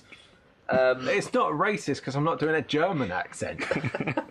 You know, all those Transylvania. Transylvanian Nazis from Romania. Fucking shut up. Yes. I've written I put don't need a name about for the scene virus. where he after he captures one and it's on the table and he's Oh, when he's doing his whatnot. I wrote, stuff. "Hey, It movie. If you're gonna do a jump scare, learn from this. You don't need the music sting. Just let the noise and the visual do it." Well, there's There's very little music in this movie. There's a pretty bad jump Yeah. scare in this, which suffers from the lack of music, and that's when they're in the car for the first time, and it's like, yeah, we've got to get out of the city, got to get out, and then it's really quiet. Oh, Like, there's and no engine noise, there's nothing as this car's going along. I was just thinking, this is too quiet, and then you get a jump scare, like Yeah. something running into the window, and it's not da-da, it's And just you that felt it needed a music sting it needed something, because as it was because very. there's hardly any music in this movie. It was that as a jump scare. That's the kind of noise it was. I'd So that's say the noise it makes when somebody I'd say the smashes way- their face against your windshield. I'd say what you could have possibly done then for that is you could have had just like a little bit of music on the radio. You know, hell, if you want to put the Bob Marley track in there, and then as they thunk into him, radio goes off. Yeah. For a subtle enough music sting that works in reverse. And talk On about the the car. flashbacks. Yeah, go on. That kid sure fucking loves going on about butterflies at the worst moments. It's like, we're trying to drive. Yeah, but they're mummy butterflies. Oh, okay, we've got to go on the helicopter now and just about to leave. But daddy, butterflies. I like butterflies. This vampire has butterflies. That means I am this vampire. So you guys don't have kids then? Clearly not. Butterflies. I'm happy with my life. The flashbacks. Sorry, I don't mean that, parents. Motherfucker, I'm happy with my life. I love my kids. I will buy them. They're fucking great. How much? How much you offering? It's like, mate, I'm exhausted. I love them. I'm exhausted. Take them off my hands for a bit. I thought you were quoting Blues Brothers. The flashbacks. I think they're effective enough, but they're unnecessary. Yeah, Yeah. but you don't need them. I don't really care about it. Also, they're not in the. You know they're dead. Yeah, they're not really in the right places. They come at odd times. Yes. Then come when he does his dream teleporting. Yeah. Maybe, like, as that moves, he moves too. And Superman. just see that. more of it. Yeah, just like that. No, I move, you Just like that. move. Just like that. That's what I was going for. Not, Oh, okay. not long dead magician comedian Tommy Cooper, who the American audience don't know. But Oh, thanks, no, Dan. It's a man who put a bottle in a glass, bottle, glass. Fucking Was what? that Tommy Cooper or was It that was. Paul Daniels? It was Paul fucking Daniels. Tommy Cooper. Paul Daniels did the glass, bottle, glass. Tommy Cooper did it first. Every magician's done it. All right, British people, deep breaths, okay? Hello, Mike J. Hello, I'm a I'm a British British person. I put... So a lot of this, I wasn't really talking about scenes, just how I felt. Like, don't need a name for the virus. Again, this is because of the book. Don't need a name for the virus. I don't really care what it's called. What I'd was the rather not virus know. called? HK virus? Something like that? Hong Something Kong like virus? The Hong Kong virus. Yeah, it was some abbreviation, I don't remember. But also, it's a nicer way of saying it than the virus. Yeah. Because you would. You're like, oh, because of bird flu this, because of SARS this. Not because of infection. Yeah. Something. Yeah, I guess. I just fucking hate this film. Do you? Yeah. I don't. It's not a hateful film. I don't think you can hate this film. I fucking Case in point, Really? sir. But that's only because you're comparing it to a book that you really love. If you take the film and have its own merits, It's perfectly fine to hate a film because of a good book. Yeah. I mean, you picked it, so I still don't like Is it but though? I pat you on the back for that. I just don't think that we should. I think we should review movies based on their own merits, even if they are based off a book. Okay, I'm trying so I know. hard not to do it. I have It's another difficult. flashback point though. I'm still at the flashback. Go on. Yeah, go on. Which flashback? Fucking pick one. They're on the bridge and they're scanning the eyeballs. Oh yeah, the fucking We learn earlier in the movie by Will Smith exposition. Skillet. Yeah. yeah, Will Smith exposes to the dog yeah. that you stay here because you can still get infected, but I can't. Yeah. Why don't they scan the dog's eyeball on the bridge then? They just let that dog through. They scan the wife twice. I the think dog- that's, Maybe they don't have dog I think that's technology. before they know. No, because no, there's still they- print media on the Yeah, That's true. it's a good on the point. cupboards. Feral dogs come out at dusk. So they Yeah. should scan the dog's eye, but that Well, was I just unsafe. It makes sense because if you've got the world's supply of dog food on that helicopter, you should be putting a dog on there. Well, naturally, Yeah. but I don't think it's canon. That the Canon? world supply. Actually, I do have a point about the eyeball scanning thing. It's like, okay, scan you, you're clear. You're not clear, wife, go away. It's like, no, I'm really again. important. Do it again. But I'm William Porn. Really fuck is William important. Porn? I said really important. Oh, okay. Doctor, scientist, military William Porn. Okay. Really? Probably get some candles in my ears. I mean, come on. But, yeah, like, their job is to not let infected people through. They just gone, oh, you're infected. And then they do it again. It's like, oh, you're clear. Okay, well, either she's infected and you fucked up, or that machine's broken, you need to scan everybody else again. Yeah. Twice. Early days, mate. The technology Like- ain't there. Early days. Yeah. Like, come on. Oh, you see later on, they've got special gates that can do beep beep boop. They can do it. Yeah. So they improve upon it because of that moment in time when they realise their machinery is faulty. There you go. After the flashback, he goes to flashback, the museum. Well, one of the flashback, he goes to the museum and like he's there with he's fishing. And I'd just like to know who was yeah. feeding the fish. Him. Well, that gets answered for me later on. Yeah. As I carry on watching the film, yeah, it's him that feeds the fish. Yeah. I'm going to bring that up later on. So just remember that question, listeners. Who feeds the fish? Moving on. I've answered that. Moving on. But yeah, because I do really like the mannequin stuff in this. Yeah. Particularly the part where he freaks out because Fred has Yeah. moved. The hell are you doing out here, Fred? What the hell are you? No! What the hell are you doing out here, Fred? How did you get out here? Fred, if you're real, you better tell me right now. If you're real, you better tell me right now. And I don't know if they CG'd it or it's just where the camera was when they swung it into shot. But you can, it almost looks like a trick of the eye. That face moves. It's a mime. Yeah, it's It's a played mime. by a mime. Oh, beautiful! Yeah. Beautiful. Because that is like I saw. That, I was like, it is such an effective shot. Yes. See, I didn't actually notice it until I read that and went back to watch it. It's because it's a beautiful little bit of like, oh, you're seeing it from his perspective. He's clearly fucking lost it. Yeah. But also, who put that trap there? Aha. They did. Aha. Did they really? Well, yes. That is something that we assume that the Darkseekers did it. Well, now is it? It's that I don't know because they go back to that spot.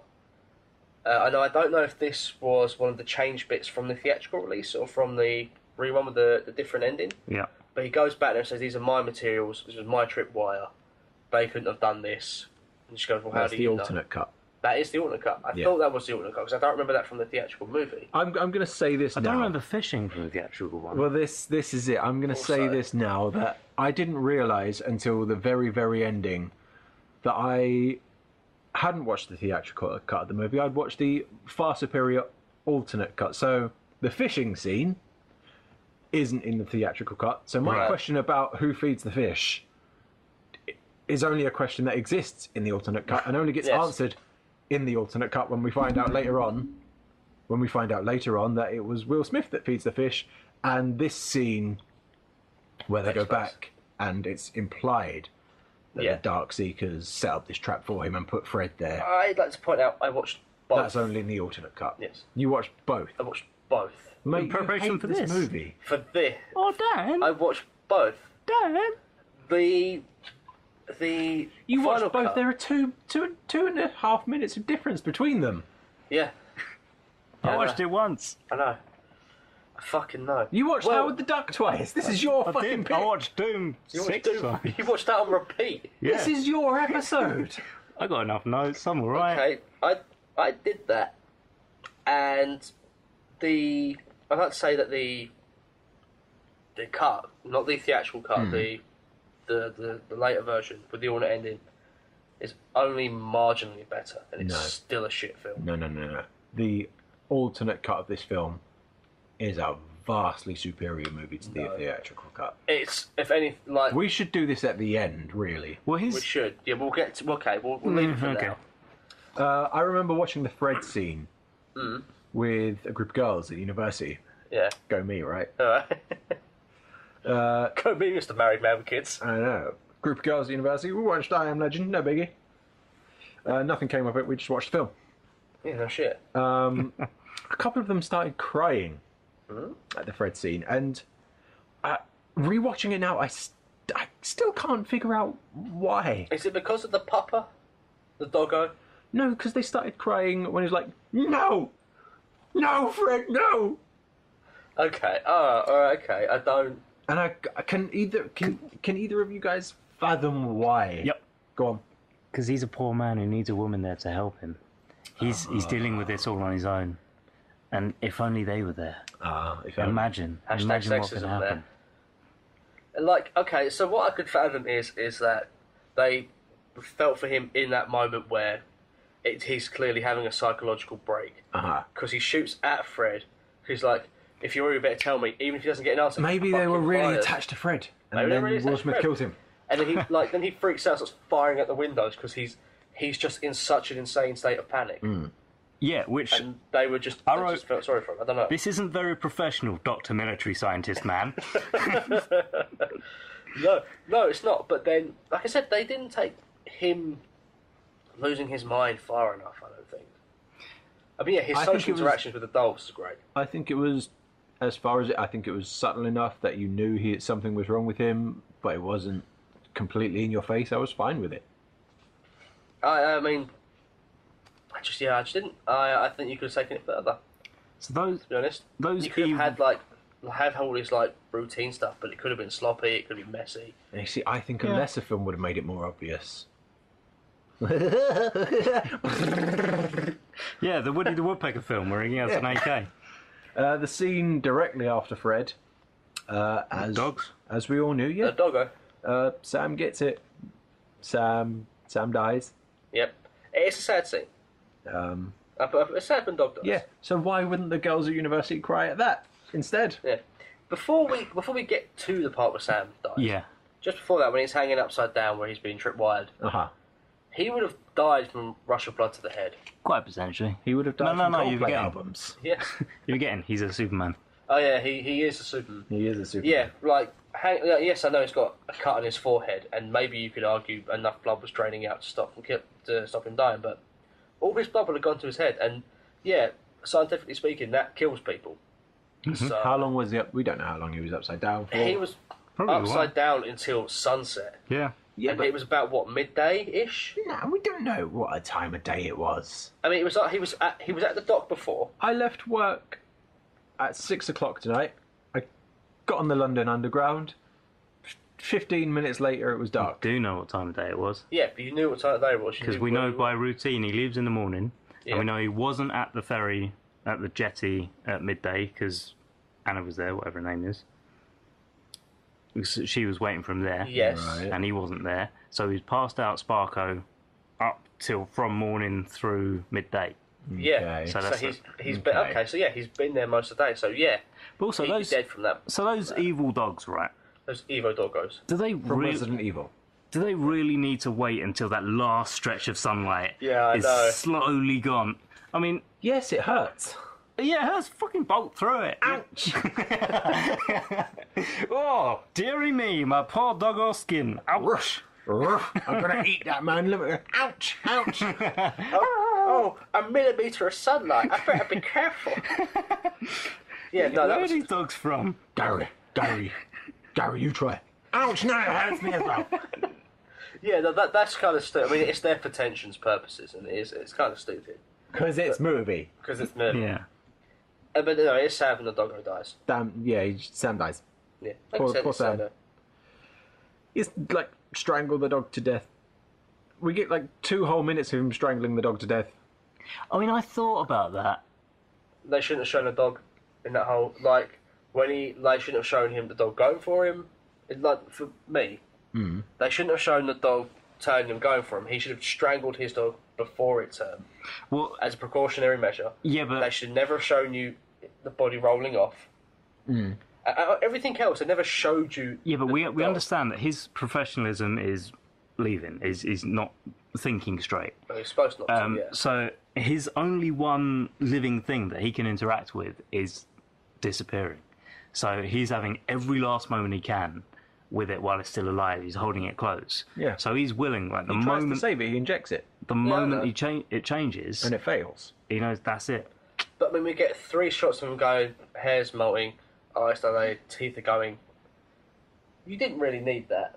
I don't think you didn't need three things just to confirm the doggo. You do, because of the Yes, rule no. of 3. It was very funny. Again, like more effective if you just didn't show the dog after it being killed, or when they didn't show it when he was killing the dog, because 1, that's a horrific thing to make someone watch, and 2, it's more effective if We you have to don't watch see him it. bury it. No, you don't see him bury it. That's my Oh, point. you know he's burying the dog. No, yeah, exactly. You know he's burying the dog. You don't see it because it would take away from the scene if you saw him bury the thing. Ooh, where was he burying the dog? In the ground. See, in his garden where his dog was That's running around. it for us tonight, folks. I hope you enjoyed. Jokes won't get better than that tonight, guys. See you later, I'm off. We're here one day a month. We've got 45 minutes of this movie left. Yeah, and then he goes nutso and starts running down vamps. 57 minutes in, we're 57 minutes into this movie, and I realise that this movie, I Am Legend, has had as much plot movement as Howard the Duck, Shut Yeah. up. in the way that it has had no plot movement. Yes, Yeah. But one movie does it a lot better than the other. Yeah, how the duck? I know. Thank you for No, agreeing. no. Leave it open for him. That's You why could have jumped in there. That's why my pick got the most votes. I'm sitting down. Okay, so this is the last one I do, but I said this earlier. And it was just in Not the as books. good as the book. In the books, only the deads are the ones that are mindless and are fucking with him. And then he doesn't know that there are ones that are alive and have survived past this. Yeah. Yeah, that's why they fear him and that's why they go after him. Like, he doesn't know that. And this movie does a terrible job of trying to hint at the fact that maybe they're more than that. But this movie isn't the book. no, and no, the movie. It doesn't I don't strive think. to be the book. I don't think we have the art. So you've got those that have died and they are the Darkseekers. Yeah. And I don't think there's anything else. I don't think there is anything you're more. just This is the Darkseeker or evolution you're of the not. Darkseeker. Yeah, the theatrical releases, it's just literally they're mindless creatures. Well, and in that's the it. and in the alternative, In the alternative, it's showing they're It's- supposed to be more smart, but yeah, but then why they're not a didn't they talk? different breed. They're just the Darkseekers themselves are more intelligent than you previously thought. Yeah, I guess. I mean, again, I know I'm just compared to the book, and I shouldn't if it's not fair. But yeah, just 1 hour in, I've had very, very little negative to say about this movie. 1 hour and 8 minutes. Movie dies. Shit from I've here got- on out. The second he comes into contact with You other put two that people, at an hour and 8. I put that at an hour and 3. yeah, it is more like an hour and 3. I put it an hour and 8 because we get that flashback and we get him wake up to look at the thing, at the people in his house. See, I write with an hour and 3 with 40 minutes left on the clock. Robert's at his lowest point. He's running over all the zombies on the pier and whatnot. We have that action scene. And Yeah. he's saved by Deus Bell. Ex UV light. Yeah. A UV flare. Was it a It flare? was a Really? flare. Yeah, I'm pretty sure it was a flare. Oh, because I assumed it was headlights on a car. I don't think either of those things exist. I think it was just a big UV light. Where did she get the UV light? You can buy really big UV lights. You can. Okay, why didn't he fucking have them strapped to his car? I mean, this is where I remember. Strapped to the fucking front, turn them Yeah. all, you're just running the zombies down. This is where I remember stopping, like in the movie, first time I saw it. Around this point. Oh, that's- And I can tell you why, because she starts banging on about hope and saviours and Jesus. like Yeah. another safe place and jeez. no. And like, oh, there's a safe haven. It's like, fuck, I don't care. Fuck off. Who gives two fucks? I can tell you why.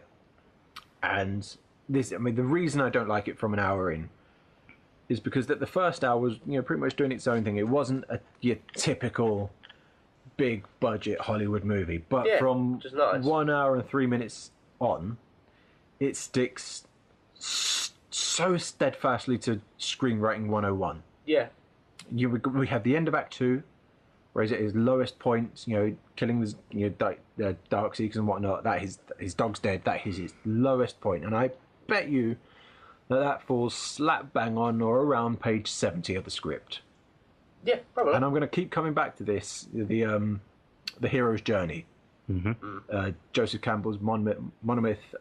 I will keep coming back to it, and it will carry on at that for that But podcast. it's essentially how all movies and stories and media is essentially written. Our audience is smart enough to know that. Yeah, well, just for those who... If George Lucas has read it multiple times, It's like poetry. yeah. All right, But they rhymes. rhyme. Ah. Jar Jar is the funniest character I've ever had. We can get Jar Jar to work. Jar Jar the Porg. Let's not go there. Yeah, this is where it takes the biggest departure from the original script in the book. Because in the book, he just says after that moment of losing his dog and just going on the rampage, he just decides that okay, I can't do anything about it. I'm just going to kill people instead of having divine intervention, as it were. In the book, do they decide to blow up bridges with jet fighters? No, you don't see. You don't see. Like, I can't remember when the book is supposed to be set, but there's no automatic weapons. I can fucking tell you that. Oh, really? He has like 2 revolvers. Probably not. It was written in the 50s. Yeah. Yeah. For a man living on his own in the apocalypse, he keeps his home in immaculate condition. Yeah, I said Stockpile Thomas. It's Like, but that's part of his keeping it There's no routine. dust. Every counter is spotless. Any lady would be lucky to have Robert Neville as a And that's as a why house they were husband. crying. That is why they were crying. Missed Like- potential. It is like one of those. It does keep him with the idea of him meant to be keeping a routine. Yeah. Stop himself going crazy. That's weird. As well, that kid though, he watches that movie on repeat. Because the set, like, he wanted, like, he said Will Smith wanted Shrek. Yeah. In there. When he wakes up, it's at the end of Shrek. Yep. After breakfast, it's the beginning of Shrek. No, it isn't. Yeah. No, it is. When he No, it wakes is. up, Donkey's drawing a line through the swamp. That's not the end of Shrek. And what his part of the swamp is. That's the last, 10 minutes? No, that's near the beginning of this. No. Yes, it is. No. Yes, Not it the is. end. No. He's literally going, that's what friends do. They forgive each other. He's literally talking about the moment that Shrek misunderstood, and he's there. I promise you. That's near the end. Because the But next scene even you see if of it Shrek is is on him repeat- going, oh, Farquaad's told you to fucking get off Yeah, this right at land. the beginning. Right, And right even at if the it end. is on repeat, that kid might not have seen a film in 3 years, remember? Yeah. Yeah, no, fair. So I'd happily watch Shrek twice in a row. It just seems like, well, obviously they kept filming and just left the film going, but, like, Yeah. still, it's a bit weird in terms of, like, it's like Will Smith teleporting. So now, He's just got the DVD on A to B. I guess he has. I like Shrek. we're in the house with Yeah. Anna and the kid. They've had and breakfast. she mentions He's gone mental. Like, everything's dead. Sure. she mentions that there's a safe area in Vermont Yeah. because the virus doesn't survive the cold. Yep. But if it can survive Christmas in New York, then it can survive summer in Vermont, surely. I mean, really. That's beautiful, man. Thank you. Summer in Vermont. Yeah. I mean, yeah, if We'll it go there can't- sometime. If it can't survive the winter, then it literally only stays in countries on the equator. And as far as we know, it's only on New York. And he just keeps saying everywhere else is dead, as far as he knows.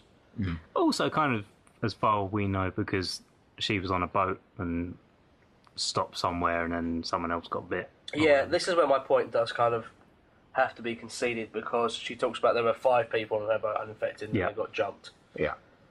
So I guess I do have to concede that. But yeah, like, England would be fine. Well, we know it's Germany airborne. would be pretty okay. France. You know, any places where there's cold. Scotland would be safe. Scotland would... There's summer in Scotland, believe it or not. be- I mean, there are colder places than all the places that Dan's naming. Oh yeah, there are way colder places. I haven't got there yet. Like, We don't need to list every cold country. we don't. We I can probably assume. Hold on, I can get the list up if you want. I wrote it down. Switzerland, Antarctica, Greenland. top of But, Kilimanjaro. Yeah, that does kind of like put a stopper in the whole virus spreading everywhere. Like, some places wouldn't be infected because of, you know, fucking some places it's winter 9 months of the Yeah, 12. no one lives there though, because cold, innit? Right, does this film confirm the existence of God? Go on. Fucking okay, that seems like a bit of a stretch, but sure, go for it. Prophet Anna and the Chosen Child rock up to... What's his name? Philip Neville, Gary Neville. Right. Famous footballer Gary Neville's house.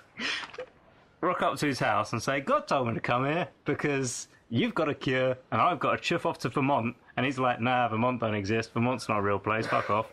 And then at the end of the film, she's there in the chosen land of Vermont because God told her. God exists. I mean, it's a stretch. It's a stretch, but I don't really have Where any is points God to in argue. this? God told her. She mentions God spoke to her because She heard now God is there on are the less radio. people, so you can listen to him. Yeah, well, Eh? Fuck, did you? God- you fucking... God's told people a lot of All things. right, like look, just refrain from accent. God told Joseph Smith to go and do a lot of Yes. stuff. Yeah. Dum dum dum dum dum. And he would because he's real. Carry on then. I love this. I don't have anything to argue that because I hadn't actually thought about it. But there's nothing to argue there because he's grasping at straws. What? That is in the film. God exists. Proof. The proof is, The proof is that she said, I spoke to God. yeah, She heard him on the radio. Is that your proof? she didn't say. No, she didn't say God was on the radio, because God would use ulterior means. She said she heard him in his head, because like, oh, there's less people around, so if you just listen, you hear God. But that's not God, that's a thought. It's a very good point. Everyone, listen to your own God in What your she head. did, she just went, oh, I'm a bit bored now. Turn the radio on. Oh, it's a broadcast. What's God doing on BBC 4? What's BBC 4 doing in New York? Radio. Oh, sweet Scott Mills, I love him. Yeah, Little Mix, turn out. It's the Archers Shout out where to God my plays ex. every character. You by gum, it's me, God. In the infinite monkey cage. And then God's like, this program doesn't exist on my version of BBC Radio 4. It's all about science. Infinite monkey cage will not be played on God's version of BBC Radio What are we 4. talking about? I don't know. All right, we can get off of this bit now. What happened? What fucking I happened? blacked out. What? He had I'm a dad, I listen to Radio 4. He had that going on. Fucking hell. Someone move us off of this topic. Okay, so Monsters Attack. Monsters Attack. Yep. Hero's Journey. This is the supreme ordeal. The Darkseekers find out where he lives, and he has to use sort of all of the skills that he's learned over time up to this Turning point. lights on and firing a gun. Yep, and everything he holds dear is on the line. Sort of his cure, his experiments, the people he's found, the new survivors. This is the supreme ordeal. Part, I want to say, 10 of the hero's journey. Something like that, yeah. Yeah. That's all I've got to say on that. Yeah, it's boring. That whole scene is boring. I don't care. I don't know. He kills like 100 with blowing up one taxi Yeah. Yeah. and blinding some with a light. And then he shoots one out of a building. He fires at one that runs out the building. You've got to have explosion for the trailer. And then I think he shoots another one. And then he's in the basement. Yeah, there's one, for some reason, ripping into the insulation in the ceiling. So, like the hole that he made, clearly that creature, the first thing it did was run into the house, run straight up to that bit of ceiling, and then start ripping a hole. This is where he keeps his treasure. It's like, people, kill that guy? Nah, mate, I want to make a massive fucking hole in that roof. Just fuck that roof. And he spent all his time This during will that really fight. inconvenience him when the rains come. Dropping that property market price. Haha, you're gonna get damp. like, Black mould in your corners. But that's Like, that's literally not that is the threatening. best argument we can come up with. that's not threatening. That's just annoying. No, he's probably just making a hole in the roof so that they can enter and exit his house. No. whenever. That proves Got that they've through the fucking evolved. door. That proves they've evolved from mindless creatures to being capable of casual dickery. Yeah, he might as well just draw a cock on the wall. Yeah. That's the effect that just doing that had. What was he? Fuck, anyway. I mean, that is another step in the hero's journey, though. He kills that one making the hole in his roof. He saves Anna and the kid. His cure works. He's redeemed. That's another part of the hero's journey. Yeah. He had his lowest point. He had his supreme battle. He's redeemed. Yet another step in the hero's journey. Carry on. I've put even the alt ending sucks. So this is where I guess we've got to talk about the two different endings. You see, this the comes alternate from. ending is... I mean, you might not like it, but it's way preferable to the theatrical one. Yeah. Preferable by maybe half a step. Right. So let's go to the differences. Oh, my steps are really big. The theatrical version ends with convenient grenade being convenient, Yes. Yeah. and which you'd keep it in a lab in a drawer, which you would. You You would. mean you don't have a lab grenade? Lab grenade. Mate, all scientists have laboratory grenades. Yeah, any I know a scientist scientist. worth his salt I know has lab scientists. grenades. So You know, even marine biologists have a lab grenade just in case. those turtles can be vicious, man. Most like, well, you know, data's useless. Nade it. Lab grenade. So yeah, lab gets naded. The Anna and kid Luther, whatever the kid's name is, Lucian, begins with L. Anna and the kid bugger Ethan. off. Ethan began with L. Told ya. Anna and the Fuck, I kid don't actually know. bugger off to. I think it was Ethan. Yeah, bugger off to Vermont. Alternative ending. Robert Neville just goes, "Oh shit, these dudes have feelings and shit." Like, bang, headbutt, Yeah. headbutt. Butterfly with Oh no, my the hands. butterfly's in both versions. Well, in the alternate version, No. the alternate ending, he doesn't explode himself. He comes to realise that these creatures are sentient. That is, you know, we in the alternate cut we see the butterfly on the Darkseeker that he captured early Yeah. on. We see that, so there's actual, you know, some setup for that. Yeah. And he realizes that these creatures are sentient. The ending is it's just him realizing that, oh shit, I'm a shitbag. And he takes a blood sample of the cured one, infects her again, and gives her back to them while they're like, rah, we don't like you. Yeah. Nah.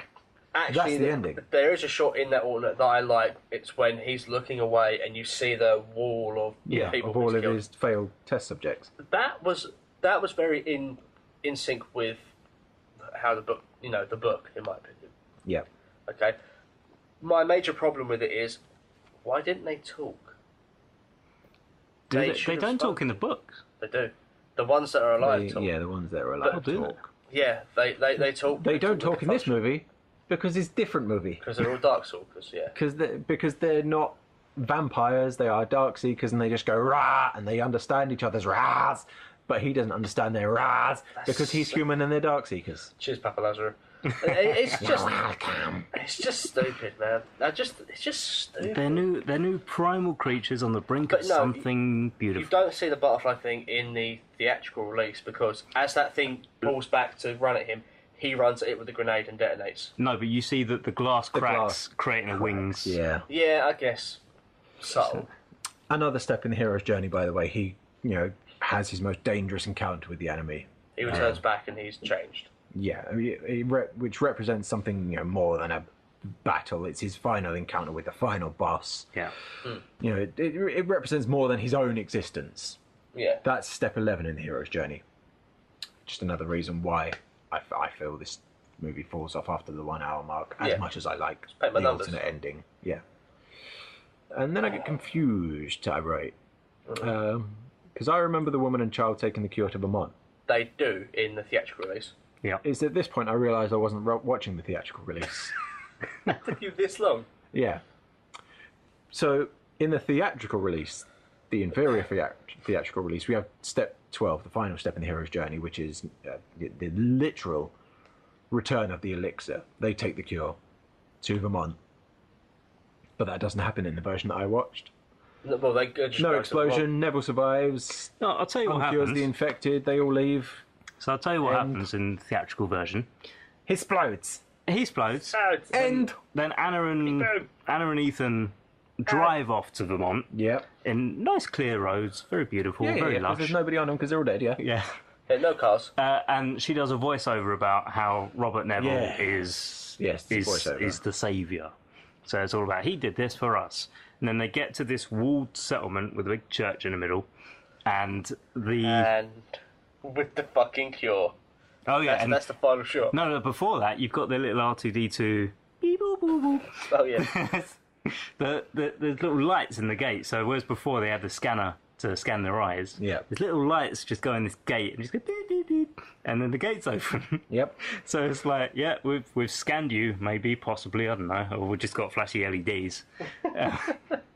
And then they like Matt Ross walk all over again. they walk on in, hand the blood over like Luke's lightsaber, Yep. and then just all the townspeople gather round and Fade to camera black. zooms out, fades black. Yeah. Yes. Yeah, because It's, the people there knew what she was holding, and she went, "Fuck you, give me a what? Why? What's this blood for? Ugh. Why are you shooting me if I Just knock it out of her hand. Fucking weirdo." In the theatrical cut, Robert Neville is legend Yeah. for completely different Being reasons. Jesus. For Yeah. being the saviour of the human race. Whereas in the vastly superior alternative cut, he is legend for the reasons he's legend in the book, because he's killed a lot of Darkseekers. We see it. You said we see the shitloads of Darkseekers. You know, Yeah, I guess I can concede that. I mean, he doesn't. He's not punished for his actions, though. There's no retribution for him being an utter piece of shit, because he's been inhuman to them this entire Yeah. time, and he doesn't get retribution for that. but he just he has gets to a live reward. with that. Yeah, but He he has gets to a live reward. with knowing that he's killed a Gets whole a new bunch of family. sentient creatures. Like the order ending is they give him a new family. Go, don't worry about the old one. Here's a new one for you. I mean, just in case, God gives him a it new might family. be one of you guys' sequel pitches, but Robert, Neville has to live. Actually, and if we're pitching for the alternate ending, We're not, which We're not. we already said. No. Well, there you go. The sequel could have been about the fact that he has to live with the fact that he is a terrible piece of shit. Right, do you guys have anything else to say? I hate this Probably. That's it. That's the last thing I have to say. Hate I this like film. the way the twist is done in the alternate ending, where he realizes that he's Yeah. a bad guy. A worse film, a less confident movie would have had him go, Oh my god. I am legend. And I would have snapped the fucking DVD in half and stabbed a pillow. But this Take movie that, didn't do pillow. that. All right. As I say, I didn't realise it was the better version until the credits were rolling. Right, so here's a hypothetical question. I do have one more point. Go on. I would like to apologise to Emma Thompson, Okay. because up the top I said that she's in this movie for the sole purpose of tricking you into thinking you're watching a better movie than you are. And I wrote that before I'd really watched the movie again. And after rewatching the movie, it's not a bad movie. Yeah, it is. But Emma Thompson is still better than it, though. They're all better than I'm it. sorry, Emma Thompson, if you're listening, which you are. You're not. She is. Can one person I'm truly sorry. be better than a movie? The director, Yep. Francis Lawrence, hadn't done many films. Nope. I think this was his second feature film. Strange, Ash. Your voice sounds different when you're bringing us these research notes. Weird. Do you have this point? I don't. You don't. No, he There you go. doesn't. I'm going to bring Almost this like up. he didn't do the research. I'm going to bring up this point. Because the first thing you see in the credits is Francis Lawrence, so I did a bit of research on the guy. Okay. Do some Regis filming. His second feature is pretty confident for a second feature. The first hour of the movie is relatively silent. And he snagged a decent cast. He snagged a decent cast, Yeah. and this is one of my points. The movie he did before this one was Constantine, Oof. which is Circles, not, mate. which is not. Circles. There you go. It's not a good movie. No. No. So it got me thinking, wondering Also how. vampires. There you go. Yeah. Wondering how he ended Things. up getting this gig. Yeah. Yeah, got it. He's a music video director primarily. Oof. Sort of Britney Spears and J-Lo music videos. Done a few Right. Avril Lavigne's. Cool. He did the music video for Nod Your Head, brackets Black Suits Coming, for Men in Black 2. Right. Now, I would put money on him scoring this gig on some sort of nepotism on Will Smith's part. Or just chatting him up in the corner and getting his number. No, I have no facts for this. I'm just going to assume that Will Smith signed on and was like, oh yeah, I know this guy. Probably getting pretty cheap. He only does music videos and that shitty Constantine film. And what he turned out was not bad. Will Smith said he thought this film would be like a Gladiator or something like that.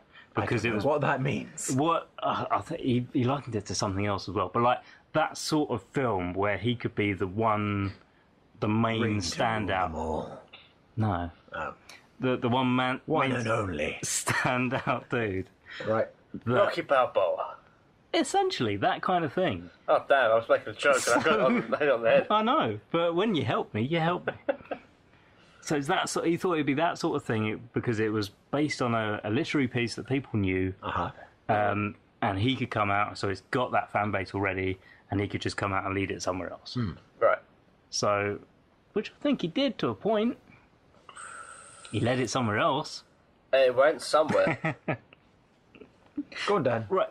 Where it went is the bit. Let him go. No, Off the lead. No, you've got notes. So, just got Dan in the headlock now. If he turns, I'll have to strangle him up. His hair's coming out. Strangle me? Look at his thick neck. That's hard to strangle. Right, there's 2 previous films based on this book, I am Legend. Yes. Omega Man and... The Last Man on Earth. Oh, yes. Which was Vincent Starring Price. Will Forte.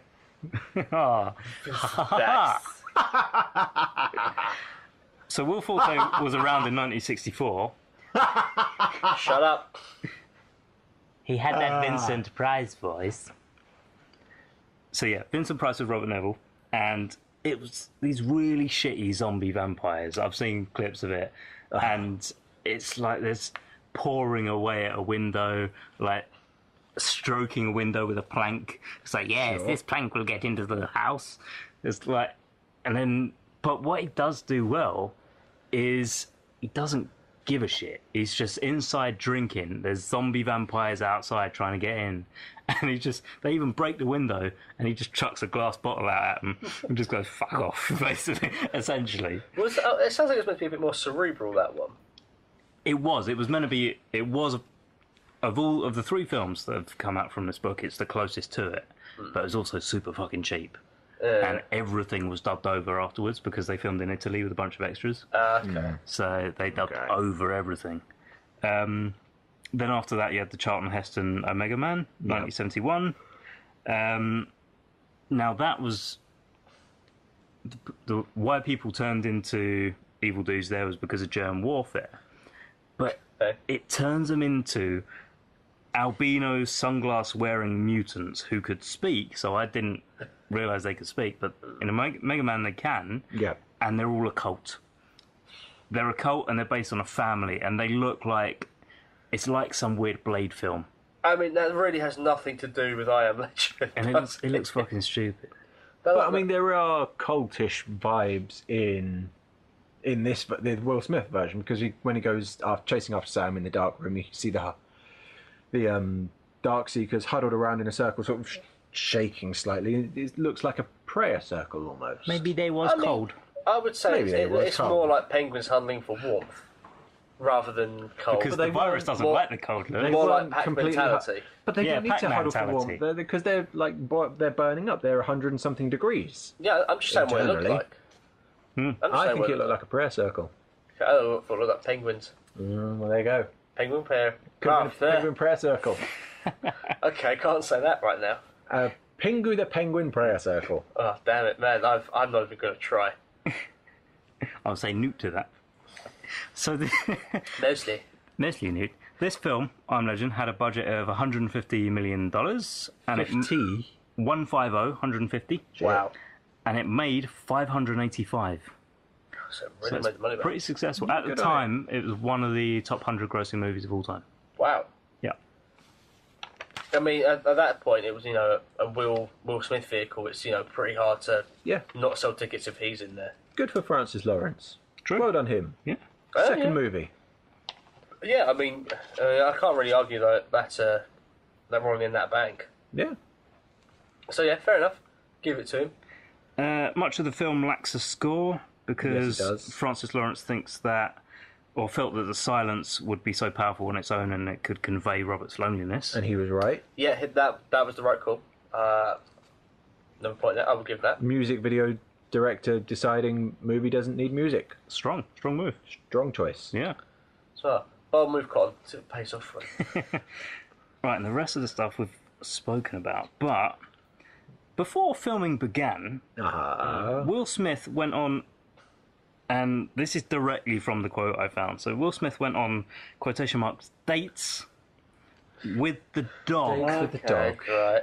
And then later... Dan, do you want to make a note, like, at the time? Get ready to cut it out. Sick bastard point here. Yep, Yeah. good. Yeah, thank you. Dates with the dog, and then later tried to unsuccessfully adopt that dog. What are you hinting at? Right, Will Smith goes on dates with dogs and is rejected by them. No, clarify. He hung out with the dog. He goes on dates. With the dog. Will with Smith called it a dogs. quote date with dog, but All right. From what we know, he went on multiple dates with one dog. So he's Let's- faithful to one dog. let's Right, no. But let's assume he was then not rejected. taking that dog out to the fucking Olive Garden, Why not? candlelit dinner. I don't think that's what You was saw what happening. he was feeding that dog. That's in Taking the him- fucking film. Dan. You're talking about real life, Wait. right? He's No, getting fuck it. used to that. Actually, just say what you're implying so we can cut it out later. I'm implying that if Will Smith himself got rejected by a dog, there's hope for all of us, man. Come on. Okay, right, I'm married with kids. Fuck you. I don't need hope. I've seen your dog. right, okay. What's wrong with my dog? What's your beef with my doggy? Let's get into this right now. No. Nothing. Your dog's lovely. My dog is lovely. Fuck you guys. No, I didn't say. All right, your dog's no, lovely. It's no, a fuck you, fucking Dan. idiot. Fuck Ashley. No, you started. It's a fucking idiot. And what? He's still adorable. He is, isn't he? Yeah. He's a He's big, adorably stupid. big, fluffy dickhead. Yeah, he is. All right, no, and now Hey! you. Point for you, right? Before you get on to telling me about your sequels, whatever. Yep. He says they say dog dates, right? Dog dates. He took the dog out for a walk, Didn't say treat it that. to a nice time. Hotel. He didn't. He didn't take it somewhere On a date to is do what it something said. weird. The quote said, in quotation marks, looked a bit sus to me, took the dog on dates. Bit sus. We're skirting very close to libel here, and I am not comfortable with libeling Will Smith. What have I said? He's a nice guy. Takes dogs I said on we're dates. skirting close to it. If he sues us, I have no. This Didn't is know not the dog, me. dog was in a skirt. That changes the whole thing. This, This is fucking on you. this is not the views of the podcast. This is the views of Ashley only. Keeping this. Cut my surname, maybe. Right, tell us about the sequels, Yeah, I have to Ashley. cut you, sir. This is a full start. This is the premise of the show. Does I Am Legend have any information about a sequel or a prequel, unlike Howard the Duck, which fucking didn't? It did. It fucking didn't. It did. I One couldn't person said, "Oh yeah, I'd like the sequel one day." That's all you had to go on. No, it was the director going like he left it. He wanted that end Oh, hang scene on. to Now be- Leah Thompson has. Yeah. So hold on. Maybe we should have left Howard the Duck till this month. No. No, I told you about it. Like he left that ending open to imply that they are going to spend their life together, and they could have a potential sequel off of it. He doesn't really talk about it. He doesn't really want to. So there was no fucking information, is what you're telling me. Yes, there was The information. director said, "Yeah, I'd like to make a sequel. If they paid me to come back, I'd make a sequel. If they gave me money to do a job, yeah, I'd do that job." Yeah, yeah. But no concrete evidence. Howard the Duck was Right, not a we've full done- start. we've Tell me done about Howard. I Am I mean, I Legend. could have brought up the April Fool's article You could have Yeah, done. you could. just to fuck with the pair of you. Tell me about I Am Legend, Ashley. Come on. A sequel was immediately greenlit after the box office It was success. greenlit. It was reamlit. I didn't say greenlit, motherfucker. I said greenlit. Tell me about it. Greenlit. I just don't think. I don't recall. I can't. I'm surprised it was greenlit. It was immediately greenlit. Well, all right. Yeah. Okay. And in regards to an actual sequel, there isn't much of a script. It's been difficult to find. But As in a movie that takes place after the After. events. yeah, but there are several prequel scripts. Yeah. One would again focus on Robert Neville's loneliness, as he and a small team travel from New York to Washington in an attempt to stem the infection there. And this would laughingly include an infected elephant escaping from a zoo. So, Resident Evil Outbreak, Yeah, the video game. lovely. The what? And they go to Wait, what? There's a video game, Resident Evil Outbreak and Outbreak 2. It was on the PS2. It was an online, meant to be like an online thing. 8 survivors. One of them was all animal based. I remember. Okay. Thank you. Cool. There was an elephant in that? It was a Don't boss. nod, it's a fucking audio medium. Yes, I think it was a boss. Thanks for the thumbs up there. And then we've spoken that another prequel involves the initial outbreak occurring during the Thanksgiving parade. Which would have been cool. No, I don't. It would have been a cool scene. That's not. That's not. Wouldn't have been a good film. It's not a pre. No. That's not an entire movie, is it? That's a scene. That's 5 minutes at most, at best. Yeah. So there is a script out there with a title that says it is a sequel. Wow. The title is A Garden at the End of the World, which we guess is Vermont. Okay. But That's as bad as a fucking Millhouse's dad saying, "Can I borrow a feeling?" It's as bad as that. Can I borrow a It's as feeling? bad as Faster Than the Speed of Love. Oh no. But so this script was written and handed in 2014, and the producers rejected it. Because they read the fucking title page. But they have told the author to go and rewrite it, so it's still in production, as it were, as a script. That ain't coming out of production I anytime don't soon. think that's coming. Oh, as of May this year, 2017, IMDb have created a I Am Legend 2 page. Yeah, I think IMDb can be. I think that's like a Wikipedia. Anyone can make. It's essentially it's like Wikipedia. Yeah, I don't. That's what I'm going on. I don't think we'll see a sequel for this movie. I think it's No. had its. We'll probably see another I Am Legend You'll see a reboot. version, but I don't think we'll see a sequel to this movie. No. But if we did see a sequel, Fucking hell, he's so much more professional. Oh my son! Ash, I'm so proud of you. did happen to give see you a a hug. sequel, you can give me a hug. I'm not touching you. Thank you. I'm proud of you, I buddy. know where you've been. If we did see a sequel, Lewis, what the fuck would it be about? Okay, so my sequel pitch is a prequel pitch. Okay. Acceptable. Thanks. Will Smith is not in this movie, but Emma Thompson is. She's our lead character.